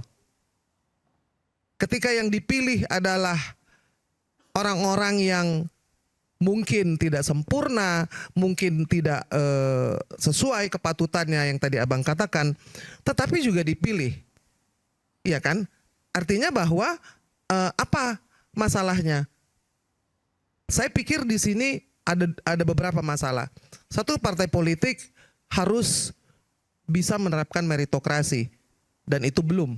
Sebentar Mbak Irma. Bahwa Tunggu. Jadi pernyataan Mbak Irma sudah dibantah sendiri oleh beliau. Iya, tapi saya bilang belum bisa karena partai politik. Perlu lagi jawab. Betul, partai politik kan memiliki di negeri ini ya kan memiliki kekuasaan yang sangat tinggi untuk menaruh siapa saja. Yang tadi Abang katakan harusnya yang terbaik, bukan yang dinasti saja. Namun begini. Namun ini kan udah bukan sekarang kejadiannya, Abang. Iya kan dari dulu juga begitu. Pak Iman, ini sebentar. Jadi kalau soal bagaimana moralitas dan kepatutan, baiknya kita hentikan pembicaraan ini. Kenapa? Kita kan membahas mundur. Oke, saya anggota DPR. Boleh nggak anak saya menjadi anggota DPR? Boleh. Yang menjadi problem jangan rubah aturan undang-undang buat anak lu. Silakan. Kita sepakati ini, jalankan. Jadi namanya dinasti adalah mengakali, maksudnya gini. Kalau keluarga nggak ada masalah. Apakah ketika kemudian Ibas menjadi anggota DPR itu merubah peraturan dan perundang-undangan agar dia boleh ikut? Tidak. Apakah sekian banyak anggota DPRD lain segala macam merubah undang-undang agar dia boleh ikut dalam kompetisi dan bisa menang? Tidak. Apa yang menjadi problem dalam persoalan dinasti-dinastian kemarin? Karena undang-undang itu tidak dirubah untuk memakmurkan rakyat, memakmurkan buruh, memakmurkan nelayan, memakmurkan seluruh pekerja-pekerja dan kaum-kaum miskin kota, marginal dan sebagainya. Tapi untuk membuka jalan buat anaknya. Itu problem buat bangsa ini. Itu problem buat saya. Itu problem buat semuanya. Makanya saya bilang stop Mbak Irma. Jangan bicara itu. Kita mundur. Saya nggak mau mundur, saya mau maju. Oke? Saya mau bercerita tentang bagaimana situasi hari ini. Ayo kita lihat bagaimana peristiwa demi peristiwa. Kalau kemudian ini kita biarkan, oke? Kekerasan-kekerasan aparat kepolisian terjadi setiap hari, Rey. Gue gelisah. Ini akan menjadi peristiwa kembalinya di fungsi ABRI dengan nama yang berbeda. Dan kalau itu terjadi bagaimana? Di sosial media sudah banyak sekali. Lebih baik tentara yang jaga TPS. Lebih baik ini segala macam. Dan kita dulu memperjuangkan agar polisi berpisah dari TNI, keluar dari ABRI, agar semua punya peluang satu pertahanan, satu keamanan. Tapi ketika itu gagal, kita mundur 26 tahun. Sebagai bangsa, bagian bangsa ini saya sedih. Tapi kalau itu memang proses sejarah yang harus dilewati bangsa ini, ayo kita jalani. Tapi saya takut. Kenapa terjadi? Kekerasan demi kekerasan terjadi. Sekarang sudah banyak, marak sekali. Bagaimana kemudian diindikasikan, diduga di segala macam ada keterlibatan aparatur oknum-oknum kepolisian di banyak pilkada. Tahu nggak bahwa ini bisa menggeser pandangan publik? Tahu nggak? Itulah makanya Bung Adian ya, saya mau respon dari dua hal. Pertama begini, kalau cara berpikir kita begitu Mbak Irma, kapan kita mau maju itu? Tunggu dulu Mbak Irma ya. Kalau semua tindakan kita mau mengatakan pertama karena dia boleh saya boleh, ya kita nggak punya teladan. Yang kedua karena rakyat menerima, lah saya sekarang berpikirnya begini, kita ini kan sekolah jauh-jauh, tinggi-tinggi, hebat-hebat. Lalu ilmu pengetahuan yang ada pada diri kita itu memang membiarkan hal yang seperti ini terjadi. Bisa diterima enggak? Bagi saya, salah satu tujuan akademik itu adalah yang mencerdaskan kehidupan bangsa. Sehat enggak ini bagi bangsa kita? Enggak sehat, ayo kita ubah. Itulah gunanya kita sekolah. Itu gunanya kita berpendidikan. Dan salah satu amanah dari partai politik itu adalah hidup untuk mencerdaskan kehidupan berbangsa. Itu amanah partai politik. Jadi bukan sebaliknya. Seperti kelis-kelis yang lalu itu kan. Biarkan rakyat memilih. Iya tentu biarkan rakyat memilih. Nggak boleh hak mereka untuk dicabut macam-macam. Tapi harus tetap orang-orang cerdas, akademisi, intelektual macam-macam. Mengarahkan kemana bangsa ini akan berjalan. Itu pentingnya pendidikan itu. Itu pentingnya ilmu pengetahuan. Itu pentingnya yang saya sebut tadi sebagai moral dan sebagainya gitu. Dan selain penting-penting tadi kita akan lihat sebentar Bung Aiman. Penting lagi nanti kita akan pas jeda kita akan kembali, saya akan berikan pada Bung Ray Rangkuti. Saat lagi tetaplah bersama kami Rakyat Bersuara.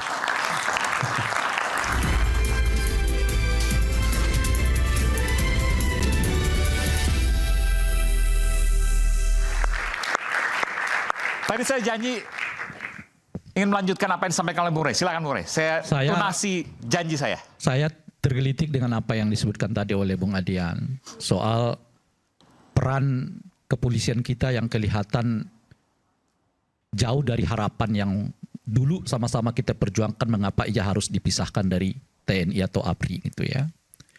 Dalam rangka itulah saya menghimbau sebetulnya kepada Presiden Pak Prabowo agar setidaknya mengucapkan pidato kebangsaan istilah saya itu menjelang pilkada ini.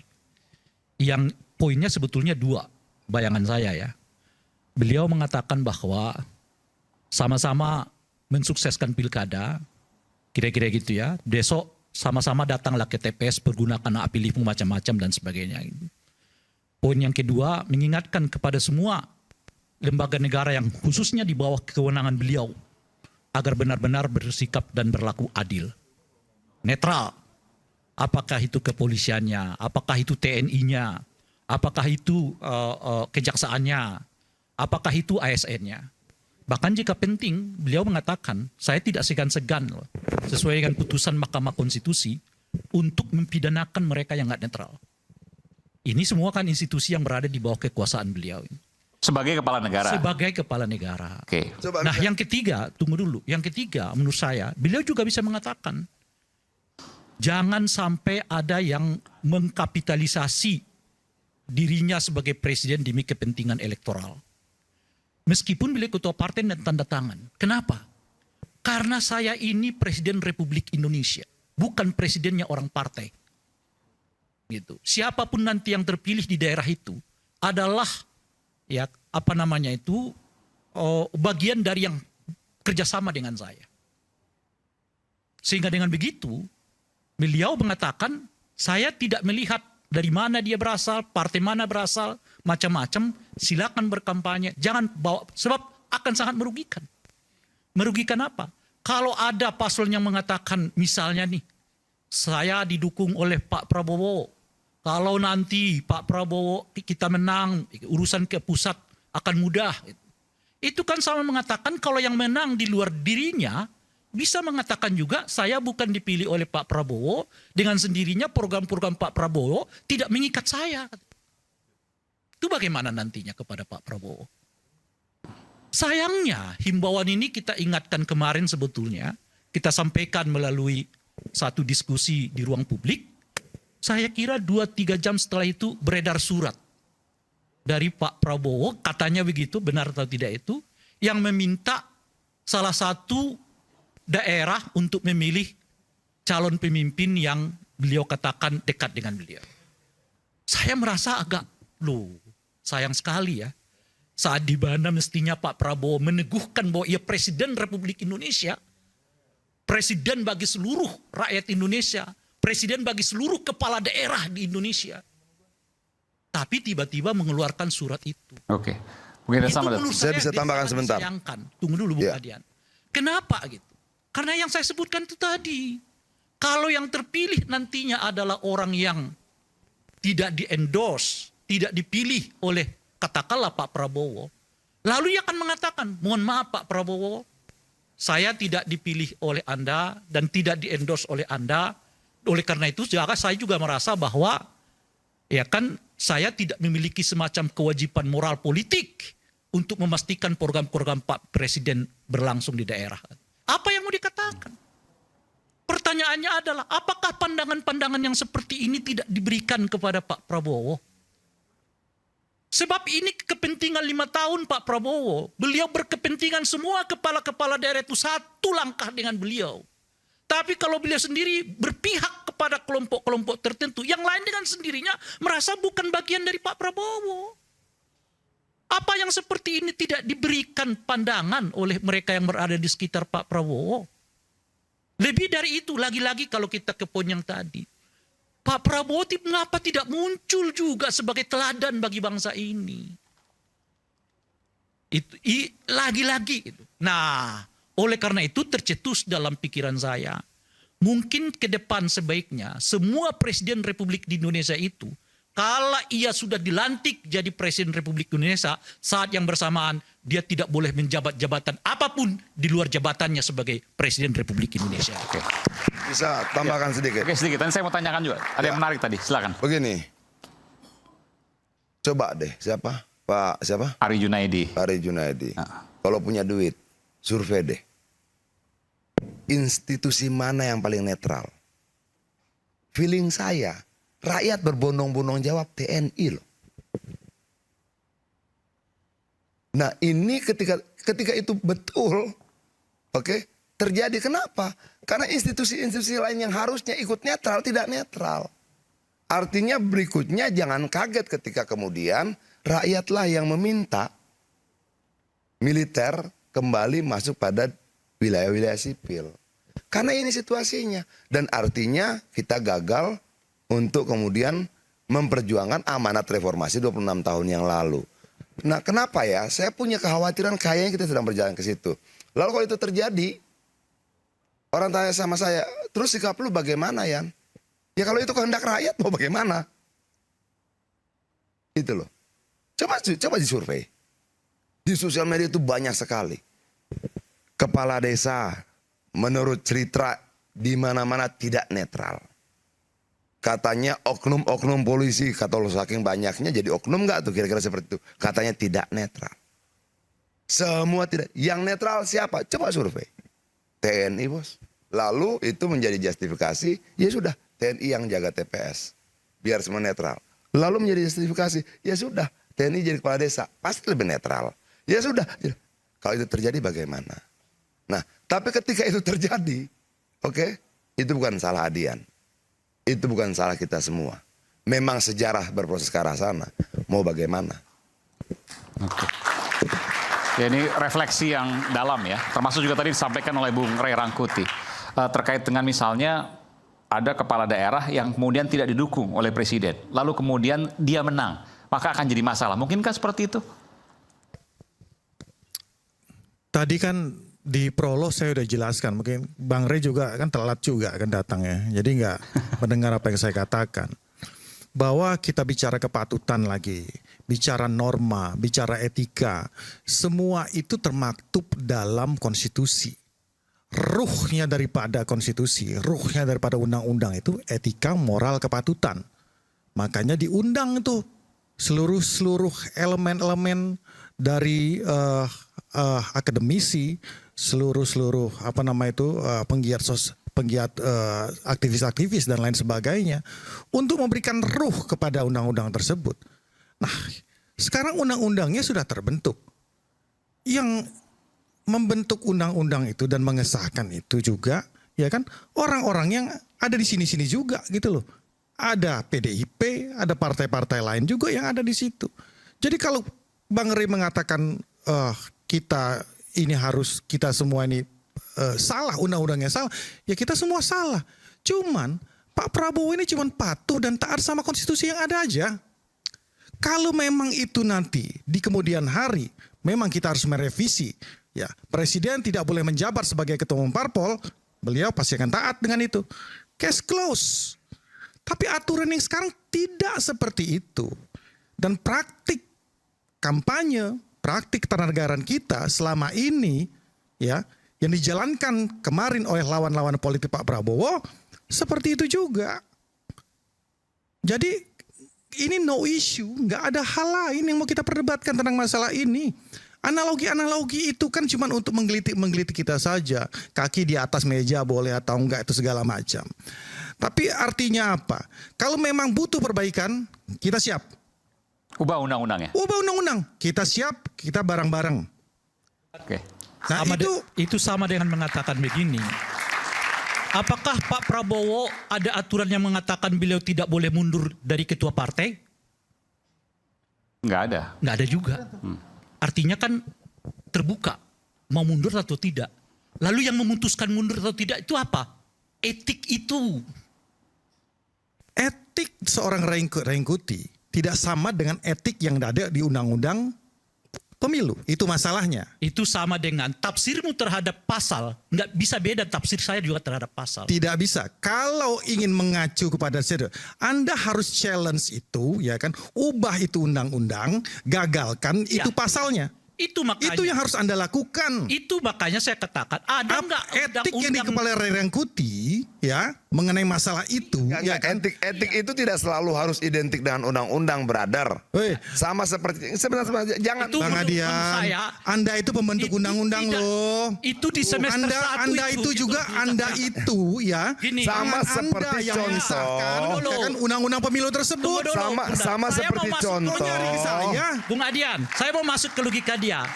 Ada nggak aturan yang mengatakan bahwa presiden tidak boleh mundur dari jabatannya sebagai ketua umum? Oke. Sekarang pertanyaan saya, tidak ke saya. Ya. Tanyakan pada pembentuk undang-undang. Tuh orangnya tuh. Tidak ada. Tanyakan kepada pembentuk undang-undangnya. Ya tidak ada. Ya tidak ada. Tidak ada itu. Bang Adian bisa jawab nggak Bang Adian? Tidak ada. Itu jawaban sudah disampaikan Ray Rangkuti sebelum kamu bertanya. Tidak ada. Jawaban Ray Rangkuti sudah dia sampaikan sebelum bahkan kamu bertanya. Ya, sebentar. Sekarang pertanyaannya. Sebentar. Itu yang dia bilang tadi. Undang-undang disahkan itu, Anda menjabat sebagai anggota DPR. Ada tidak larangan di tempat ini kita angkat kaki ke meja? Tidak ada. Tapi apakah mengangkat kaki di meja depan umum begini sesuai dengan kaidah etik? Tidak. Apakah itu harus diatur dalam aturan di sini? Tidak. Tidak semua etik itu. Yang saya mau tanya Bung Aiman. Sekarang kita masuk ke logika dia aja. Kita mau masuk. Boleh nggak saya ngomong dulu? Boleh nggak saya ngomong? Aturan mana yang mengatakan bahwa duduk di situ itu harus seperti itu? Sekarang ada aturannya nggak? Kenapa harus ditanyakan kepada saya? Saya tanyakan apa yang dikatakan oleh Adian tadi, ngangkat kaki, ya kan, etik dan lain sebagainya itu, ya kan, apakah dia sampaikan di Senayan pada saat itu? Sebagaimana tidak sebagai ada pembentuk undang-undang, bahwa apakah disampaikan? Kenapa baru disampaikan sekarang? Lalu yang memutuskan duduk, Anda seperti itu, Anda seperti itu. Ibu Irma seperti itu siapa? Kenapa ditanyakan kepada saya? Bukan kepada Anda, saya tanyakan kepada Aiman. Oh ya, nggak apa-apa kalau gitu. Itu siapa? Kenapa harus ditanyakan kepada saya? Saya bukan anggota DPR, saya bukan membentuk undang-undang, saya tidak mengusahakan undang-undang. Bu Irma duduk seperti itu, apakah aturan? Bukan. Ya. Bung Andi, yang memerintahkan Anda duduk dengan menjelangkan kaki itu apakah aturan? Bukan. Lalu kenapa milih itu? Apa poinnya di sini, Bung Rey? Poinnya tarik sendiri yang kita semua orang pintar kok. Langsung lah. Langsung. Anda harus eksplisit menyampaikan. Poinnya apa? Silakan. Poinnya apa, Bung Rey? Eksplisit menyampaikan. Silakan. ditujukan kepada siapa? Ini bukan anak yang sekolah, ini dokter-dokter semua. Yang nggak dokter di sini cuma saya, lulusan sarjana agama. Ini Pak Iman ya, yang ingin disampaikan itu sudah sangat jelas. Oke, ada aturan tertulis, ada aturan tidak tertulis. Rata-rata norma-norma di luar undang-undang, norma hukum, norma moral dan sebagainya, banyak yang tidak tertulis. Tapi dia bisa menjadi alat ukur kepatutan bagi manusia. Contohnya sudah clear. Ada tidak larangan kita angkat kaki di meja? Enggak ada. Ya angkat aja kakinya. Gak ada yang mau. Begitu kita angkat, lu nggak sopan loh. Iya. Lu nggak etis loh. Jadi itu sudah disampaikan Ray Rangkuti sebelum bahkan dia bertanya. Ray Rangkuti ini punya kemampuan supranatural. Dia menjawab bakal pertanyaan orang di awal, kira-kira seperti itu gitu loh. Nah, lalu kita perdebatkan, itu masalah pembuat undang-undang? Tidak. Gitu loh. Pembuat undang-undang mengatur segala sesuatu sesuai dengan kajian akademis terkait mana yang menjadi kewenangan yang harus diurus negara. Kenapa begitu? Banyak yang diurus negara nggak dikerjain, banyak yang bukan urusan negara dikerjain. Itulah yang menjadi problem kita. Lalu apakah undang-undang harus mengatur itu? Dilarang angkat kaki, dilarang duduk begini, dilarang begini. Tidak. Ada kaidah etik, kaidah moral yang mungkin tidak berlaku umum. Tapi kita pakai dasar-dasar yang sederhana. Kalau itu tidak menyenangkan buatmu ketika orang lain perlakukan itu, jangan lakukan. Itu loh. Tapi kalau kemudian orang lain senang, silahkan. Nah itu sudah saya jawab Ray Rangkuti sejak awal dia bicara. Oke. Terima kasih. Baik. Kita akan kembali saat lagi, kita akan sampai pada poin kesimpulan masing-masing. Nanti saya akan berikan kesempatan bicara. Tetaplah bersama kami, Rakyat Bersuara.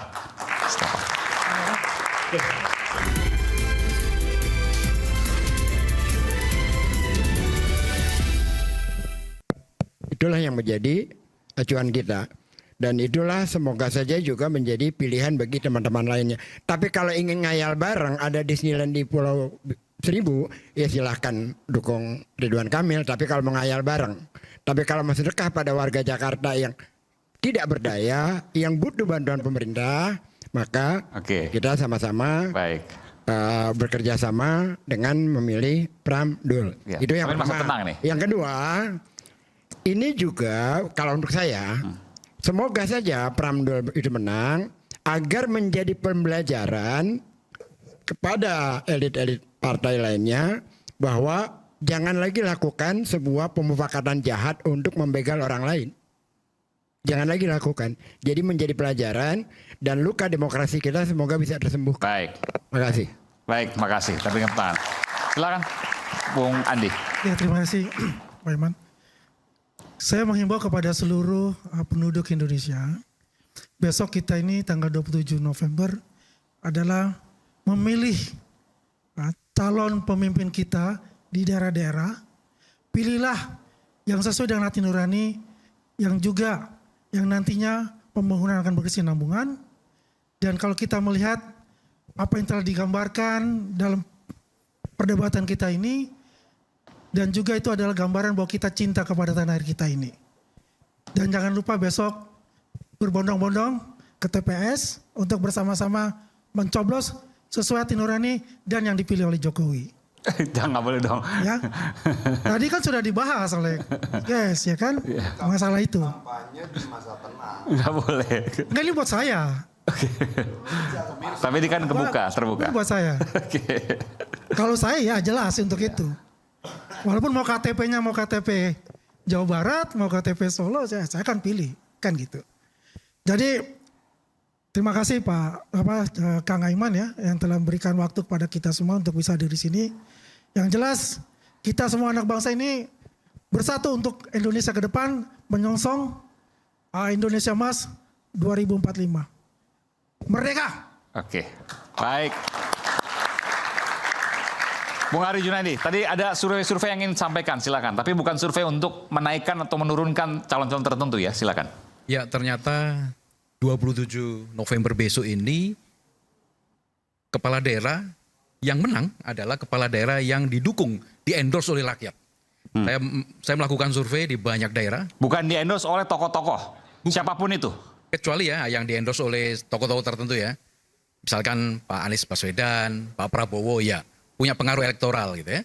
Tetapi saya khusus di Jawa Tengah dan Solo karena saya ada di sana, pengaruh elektoralnya endorse dari Pak Jokowi juga tidak terlalu ngefek gitu ya. Jadi rakyat sekarang udah mulai pintar, mulai melihat jernih siapa yang akan dipilih.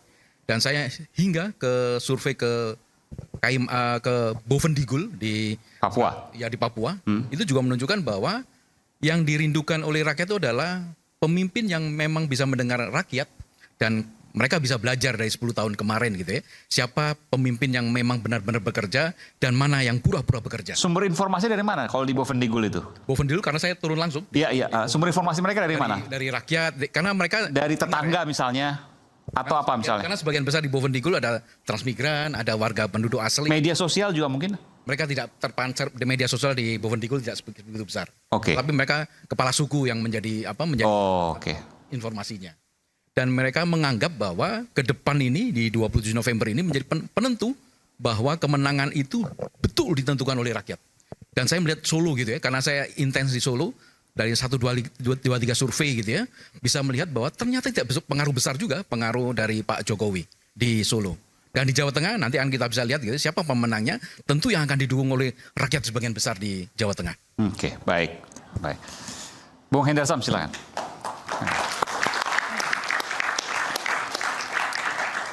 Pilkada serentak 2024 ini tidak bisa kita lihat secara hitam dan putih. Tidak bisa kita lihat sebagai Jokowi versus Anies. Ya, tidak bisa kita lihat seperti itu. Tidak bisa kita lihat antara Gerindra melawan PDIP. Tidak bisa kita lihat Kim plus melawan PDIP. Contohnya seperti itu. Karena pada faktanya di seluruh daerah, saya ambil contoh di Kabupaten Bandung, ya PDI dan Gerindra bersatu untuk hal tersebut. Ya, jadi ini bukan hitam dan putih tentang masalah hal tersebut.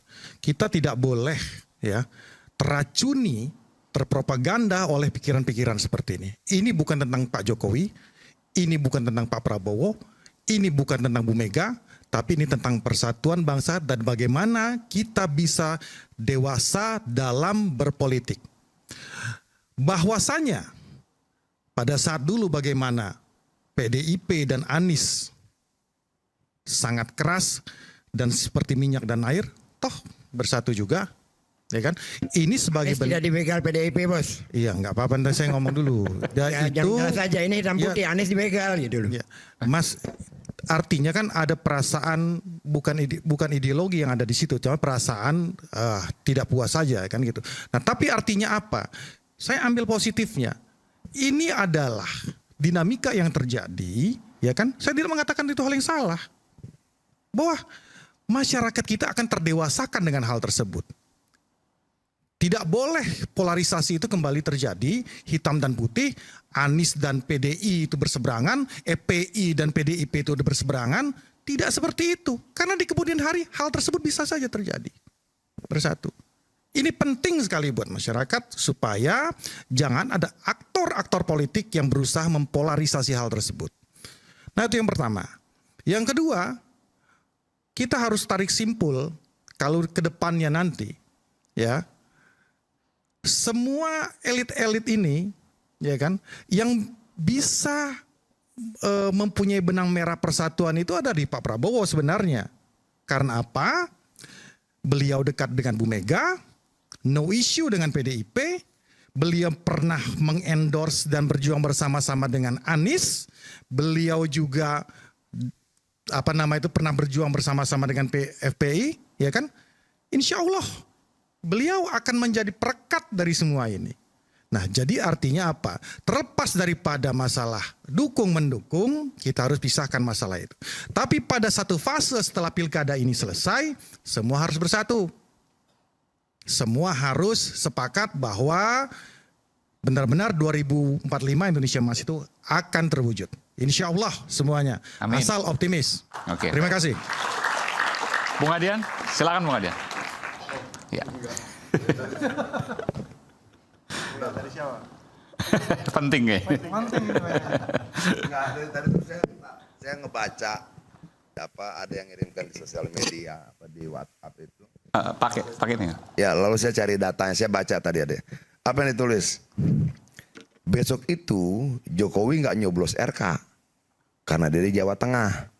Prabowo juga nggak nyoblos RK karena dia di Bojongkoneng. Bahkan RK dan Suswono juga nggak akan nyoblos, gambarnya sendiri karena mereka milih dia di Jawa Barat. Terus ngapain lu disuruh nyoblos yang mereka sendiri nggak nyoblos gambarnya? Nah, ini kecerdasan sosial media gitu loh. Kecerdasan rakyat yang kadang-kadang melampaui bahkan dari apa yang sempat kita duga. Bahwa mereka juga bertanya, oke, Jokowi bilang, ayo coblos RK. Lu nyoblos di mana Pak Jokowi? Lu nyoblos RK? Enggak. Saya nyoblos Jawa Tengah. Saya kan memilih Gubernur Jawa Tengah. Lalu Prabowo bilang, ayo coblos RK. Bapak milih di mana? Bojongkoneng. Yang Bapak pilih Gubernur Jakarta? Bukan, tapi Gubernur Jawa Barat. Nah, yang lebih lucu lagi di tulisan ini, RK-nya sendiri pun tidak nyoblos mukanya. Suswono juga tidak nyoblos mukanya. Kenapa? Karena mereka milihnya bukan di Jakarta. Ini apa ya? Saya tuh sering terbahak-bahak dan ketawa-ketawa sendiri kalau melihat hal seperti ini. Termasuk yang saya sampaikan tadi tentang tentang kekerasan aparatur kepolisian, kemudian banyaknya cerita tentang tidak netralnya polisi dan sebagainya. Ketika itu terus berkembang dan tidak ada penjelasan yang jelas, maka jangan salahkan kalau kemudian rakyat menilai bahwa TNI lebih netral, TNI lebih mengerti demokrasi, TNI lebih memahami tentang kebebasan dan hak memilih, dipilih dan sebagainya. Nah, kalau itu terjadi bagaimana? Itu loh. Nah, saya tuh sering ngikut itu dari sosial media. Oh iya benar ya. Dari mana di beberapa daerah itu sudah banyak kemudian sosial media mengatakan saya berharap TNI berikutnya menjadi mereka menjaga TPS. Kenapa? Lebih netral. Segala macam. Nah, satu sisi ini kan tidak mesra nanti antara TNI dan Polri kan. Sisi lain rakyat kemudian menganggap TNI itu ketika disurvei nanti terbukti bahwa TNI dianggap lebih netral. Saya akan minta difungsi ABRI dalam bentuk yang lain. Dan kalau itu terjadi, berarti yang kami perjuangkan 26 tahun yang lalu itu salah. Kenapa? Ternyata pemisahan TNI dan Polri itu dulu, polisi keluar dari ABRI itu tidak serta-merta mampu membangun kualitas demokrasi. Itu loh. Buktinya mana? Sekarang misalnya orang kan bilang seperti itu. Untuk itu saya bilang stop. Ayo kita hormati keputusan MK, semua aparatur negara yang sesuai dan apa yang diputuskan undang-undang itu buktikan bahwa mereka netral. Buktikan bahwa mereka tidak berpihak, tidak menggunakan kewenangannya, tidak menggunakan anggarannya, tidak menggunakan kuasanya dan sebagainya untuk cawe-cawe dalam pemilu ini. Kalau tidak, maka survei saja. Institusi mana yang paling netral? 1, 2, 3, semua rakyat bilang TNI. Berikutnya, karena TNI yang paling netral, maka dia yang paling mengerti tentang demokrasi. Berikutnya, baiknya TNI juga memimpin KPU. Baiknya balik, Rey. Tapi kalau itu terjadi dan kehendak rakyat, silahkan. Terima kasih. Baik, masih. Silakan, Mbak Irma. Iya, sampai di ujung diskusi ya, bahwa tadi kita judulnya kan endorse ya. Jadi memang mendukung atau mengendorse itu adalah bagian dari proses demokrasi yang harus kita terima. Bahwa tidak ada masalah dengan yang mengendorse dan tidak ada masalah dengan yang di-endorse. Nah, masalahnya nanti kita melihat bahwa siapapun yang di-endorse itu kan memiliki track record, memiliki kapasitas. Kalau saya melihatnya yang kita nilai di sini harusnya adalah rekam jejak, integritas, dan juga bagaimana kita bisa melalui proses demokrasi ini bukan hanya kepada dan menggantungkannya kepada hanya person atau figur, tetapi kepada value, nilai-nilai itu tadi yang kita sepakati bersama. Besok kita mencoblos, iya kan? Jadi kita mencoblos yang memang membuat kita merasa tenang dan nyaman, yang telah memiliki pengalaman, kalau saya ya, yang sudah pernah teruji dan juga bisa menepati janjinya. Itu yang penting. Saya pikir siapapun yang menjadi nanti, kita ini akan bersama-sama melihat Jakarta yang lebih maju. Bisa nggak di hold accountabilitasnya, janji-janjinya. Masalah di Jakarta kan pengangguran, macet, dan banjir. 3 hal yang besar itu harusnya bisa terukur bahwa itu bisa dinilai dari para calon yang akan dipilih besok. Jadi saya pikir ini adalah proses demokrasi yang kita harus lalui, dan sebagai warga Jakarta kita memilih yang terbaik, dan pendukung daripada calon yang terbaik itu juga figur yang bisa mempengaruhi kalau menurut saya. Jadi tidak masalah mau didukung oleh Jokowi, Prabowo, dan SBY. Itu tergantung kepada orang yang ingin memilihnya. Iya kan? Kalau saya lihat bahwa rekam jejak dari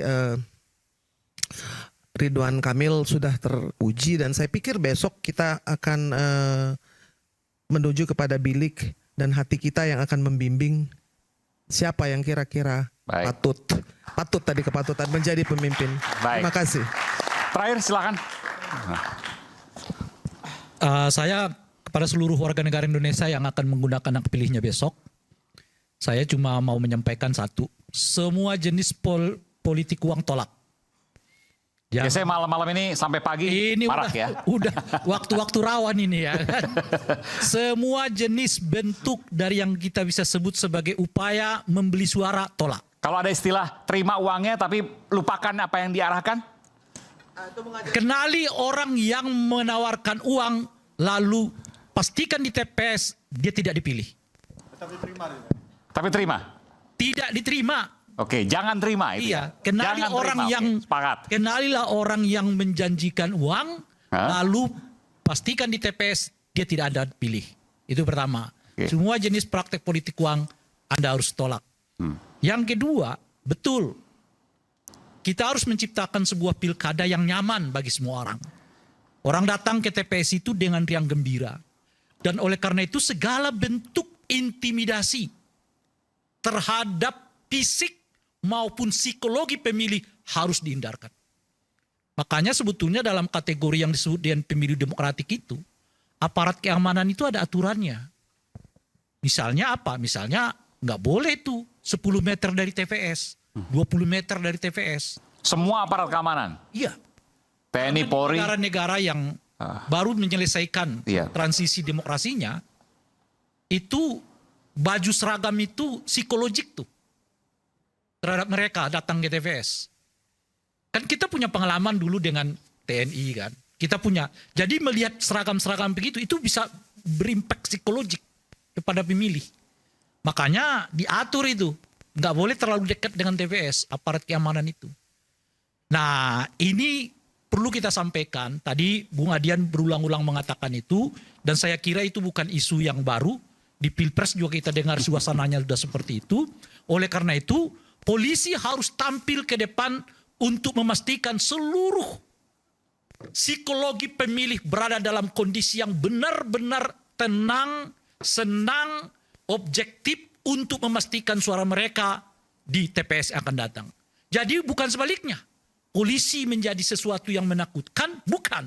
Polisi sahabat para pemilih, dan itu harus dibuktikan oleh polisi untuk membantah apa yang selama ini mulai beredar secara luas, bahwa ada suasana di mana aparat keamanan ya menggunakan kewenangan yang ada dirinya untuk katakanlah berpihak pada paslon-paslon tertentu.